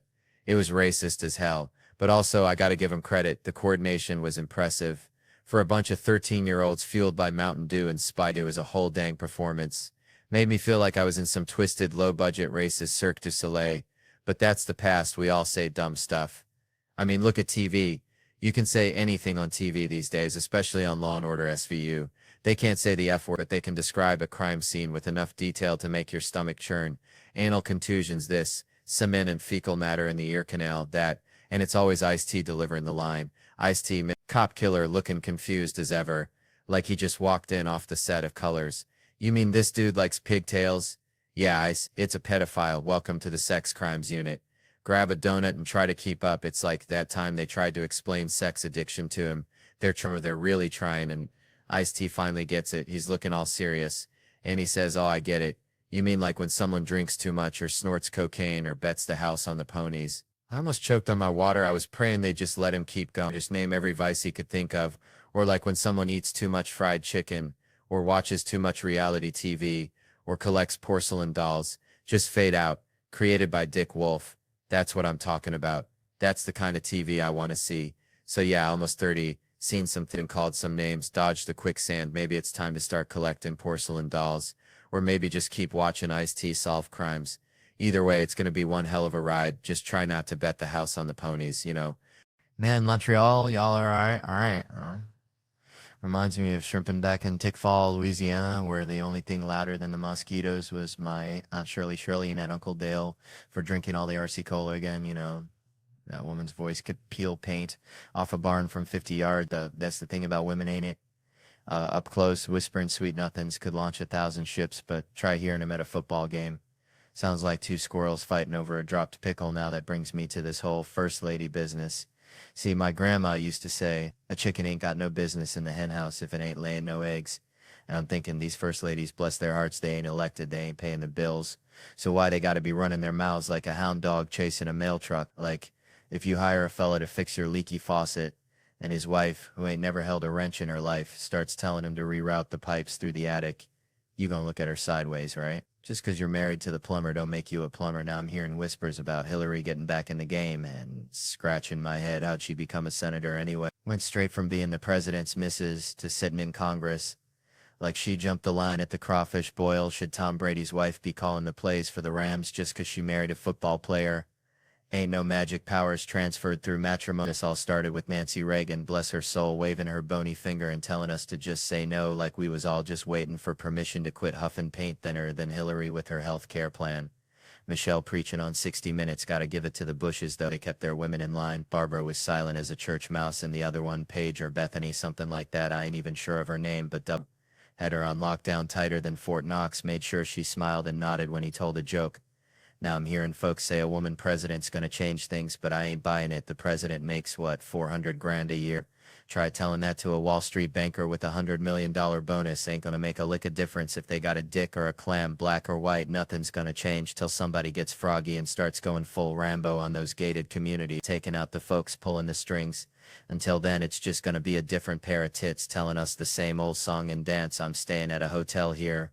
Love hotels, feel safe, you know, lobby full of folks like a human shield if some axe murderer comes strolling, hear the scream, got time to plan, barricade the door, turn on the shower, hide between the mattresses. Good old misdirection, used to stay in motels, now there's a recipe for a heart attack. Sleeping 2 feet from a door leading straight to the parking lot, any yahoo can kick it open, drag you out buck naked. Ain't nothing scarier than facing a chainsaw massacre in your underpants. You tell yourself you'll fight back, grab a lamp, but deep down you know you'll just squeak like a chew toy and end up seeing nothing but carpet ceiling, looking back at your own pasty body anyway. This theater's alright. At least nobody said it's haunted. Every damn time you go to a theater, they gotta tell you about the ghost. Built-in 48 tribute to Rocket Richard. And we got a ghost named Michael. If you believe in ghosts past the age of 8, you're dumber than a box of rock. What's the end game for a ghost anyway? On a basement forever, waiting to spook the boiler repairman? If I was a ghost, I'd fly straight to the CIA headquarters, sit in on meetings, go to the Super Bowl, find out what they're really saying in the hub, and spend an eternity trying to scare an accountant into solving my murder. I'd be looking for that damn RC Cola. That's where the real secrets are. Man, I swear to God, reminds me of Uncle Hank back in Louisiana. Used to wear a tinfoil hat, said the government was listening through his fillings. Now this fella right here, he's like Uncle Hank, but instead of the government, it's me. Just me and my jokes, right? He's heckling me all night, quieter than a mouse pissing on cotton, front row seat, just for me. Every joke lands flatter than a pancake in a microwave, and he's whispering, "You suck, Theo, you're worse than day-old gas station sushi," and I'm trying to ignore him like a mosquito at a nudist colony, but eventually the dam bursts, you know? I snap like a Slim Jim in a freezer, and I tell him, "Buddy, you're about as useful as a screen door on a submarine." And the whole back of the room, they didn't hear a damn thing. They're all like, "Whoa, Theo, what's gotten into you?" They're siding with him. This dude who looks like he dresses exclusively from the Lost and Found at a bowling alley, and he's just eating it up, smiling like a possum eating a sweet potato. So I lay into him. I dissect him like a frog in a high school science class, and finally I get something about his haircut, looking like a Lego man after a car accident, and that's it. He's had enough. He storms the stage. This is where it gets good. I'm up on a riser, feeling like friggin' Gandalf holding back the Balrog. He's climbing the stairs, and I give him the nod. The international sign for "you shall not pass," and finally a bouncer shows up, looks like a retired rodeo clown, and escorts him out. Turns out, this dude was dressed head to toe in Star Wars gear from Comic-Con, so naturally I called him a virgin, and that's what finally pushed him over the edge. Which, I gotta say, maybe I went too far, but hey, sometimes the truth hurts more than a paper cut on your eyeball. All right. Settle down now, you beautiful bunch of weirdos. Let me tell you something. Growing up in Louisiana, we had this neighbor, Mr. Thibodeau. God rest his soul. Looked like a thumb with eyebrows, I swear. This man, he only ate mayonnaise sandwiches every single day. Mayonnaise. Just mayonnaise. I asked him once, "Mr. Thibodeau, why are you living like this? You a human being, not a condiment factory." He just smiled, this little thumb man, and said, "Theo, boy, you gotta simplify. Life's complicated enough. Don't be adding no jelly to the equation." And that stuck with me like kudzu on a rusted out Ford pickup, you know? Simplify. Which brings you to, well, everything really. See, people are out here complexifying everything. Take data privacy, for instance. Seems simple, right? Keep your stuff safe. Don't let the lizard people in Silicon Valley sell your grocery list to the Russians. But no, it's all algorithms and encryption and GDPR. Sounds like a disease you get from kissing a swamp creature. It's like they took Mr. Thibodeau's mayonnaise sandwich and turned it into a 7-course meal with foam and microgreens. Nobody even knows what they're eating anymore. So we got these companies, it's collecting all this information. Every time you like a cat video, every time you Google how to remove a tick, they're tracking it, building a profile. It's like they're trying to build a perfect replica of your brain, but with more ads for foot fungus cream. And they say, "Oh, it's for a better user experience." Sure it is, just like when your grandma says she's pinching your cheeks because she loves you, but, you know, she's just checking to see if you got enough meat on your bones. And then there's the government. They want to get in on the action, too, keeping us safe from terrorists, ninjas, the Amish mafia. Who knows? But the point is, everybody wants your data, and nobody's asking if you even want to share it. That's like showing up at a potluck with only a Tupperware full of your dirty laundry. Nobody asked for that, Brenda. So what do? Do we just throw our hands up and say, "Fine, take my soul"? Amazon. So I'm already wearing your underwear anyway. No, that ain't the Cajun way. We gotta be like that gator in the bayou, looking all slow and sleepy, but ready to snap your hand off if you get too close. We gotta demand transparency, know what they're collecting, how they're using it, and have the right to say, "Hold up, partner, that's my brain you're messing with. And it ain't got nothing you need unless you're looking for directions to the nearest crawfish boil." Because at the end of the day, your data is your data, just like your mayonnaise sandwich is your mayonnaise sandwich. Unless Mr. Thibodeau comes along and asks for a bite, then you just got to share because he might be a thumb with eyebrows, but he's still your neighbor, and that's just how we do these in Louisiana. All right. So picture this. I was back home, right, in Louisiana, where the dirt roads outnumber the paved ones 2-1. Kind of like how my cousins outnumber teeth in their collective mouths. And I was hanging out with my buddy Earl. Now, Earl, bless his heart, he's got the kind of dedication that'd make a honey badger jealous. Except instead of digging for grubs, Earl's dedicated to, well, Vaseline. Yeah, Vaseline. But not just for chapped lips during crawfish season, no, sir. Earl used to store Vaseline in his navel. I'm talking a dedicated dollop of petroleum jelly tucked away in his belly button like it was Fort Knox. He said it kept his big lips, his actual physical lips, from looking like a bottomless pit. Which, let's be honest, they kind of did. Like a black hole swallowing all the lip balm in the stain. And that reminds me of what Kevin Hart said about Shaq shaped like a beanbag, like a whole dang satin beanbag. But see, Earl's got this theory, this greasy little theory that Vaseline is the key to everything, the secret ingredient, the WD-40 of life. And that's when it hit me, like a mosquito on a humid summer night. These basketball players are out here chasing career highs, talking about keys to success, blocks, assists, points, all that jazz. And Joel says the key is Earl's Vaseline navel. And you're just standing there with a blob of Vaseline, and this makes me thinking about what Kevin Hart said, how Wade lifts and buries, about Klay Thompson feeling pretty.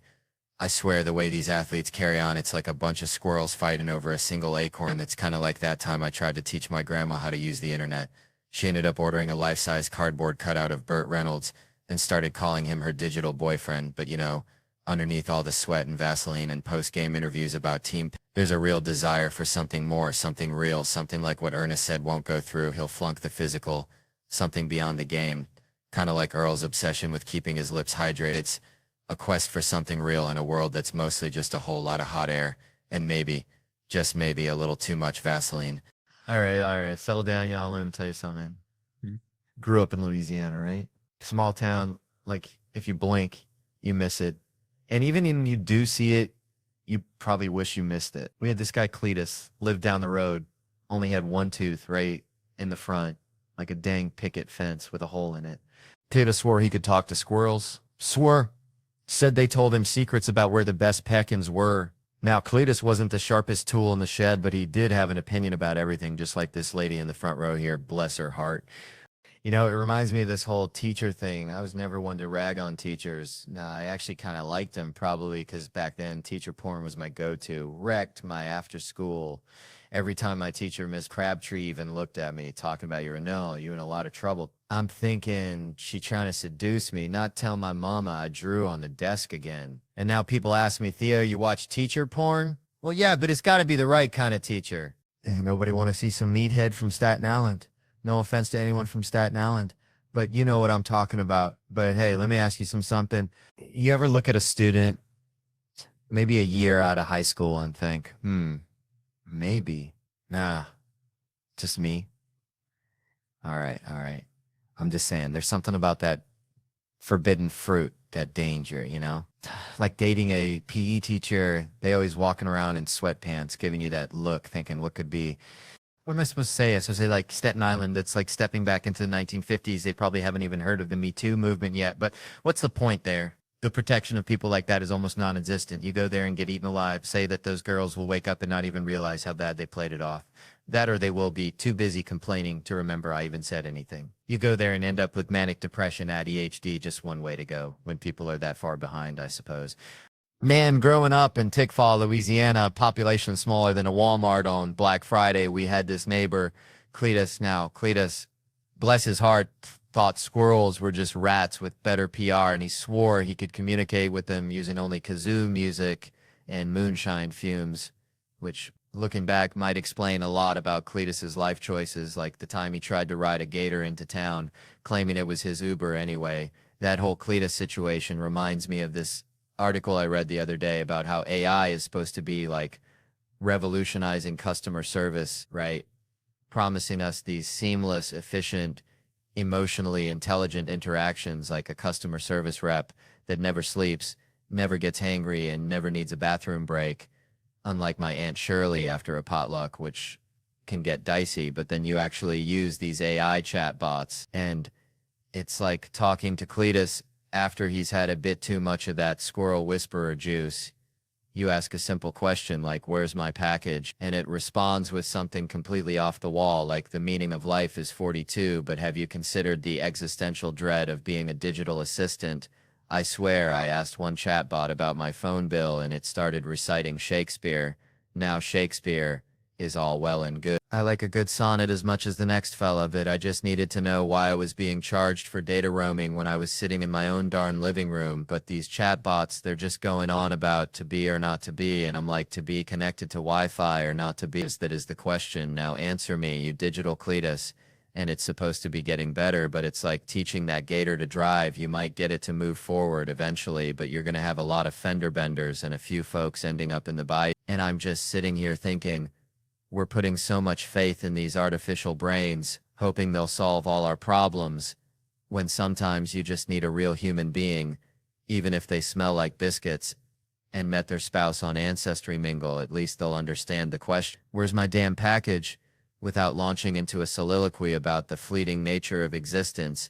It's like that time Cletus tried to teach his parrot to say, I love you, and it only learned to mimic the sound of a rusty chainsaw. You get the technology, but you lose the soul. Come to think of it, is probably what happened to my Aunt Shirley after that last potluck. All right.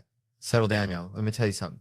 Veen grew up in Louisiana, right? Place flatter than a pancake, more humidity than a frog's armpit. I had this buddy, Earl, bless his heart. Earl thought he was a Ninja Turtle. Not like the cool kind, like the sewer rat kind, you know? Always wearing green, heading in the ditch, eating whatever crawled by. Now Earl, he was convinced he was saving the city, even though the biggest crime we had was Mrs. Higgins' cat stealing Mr. Thibodeau's shrimp.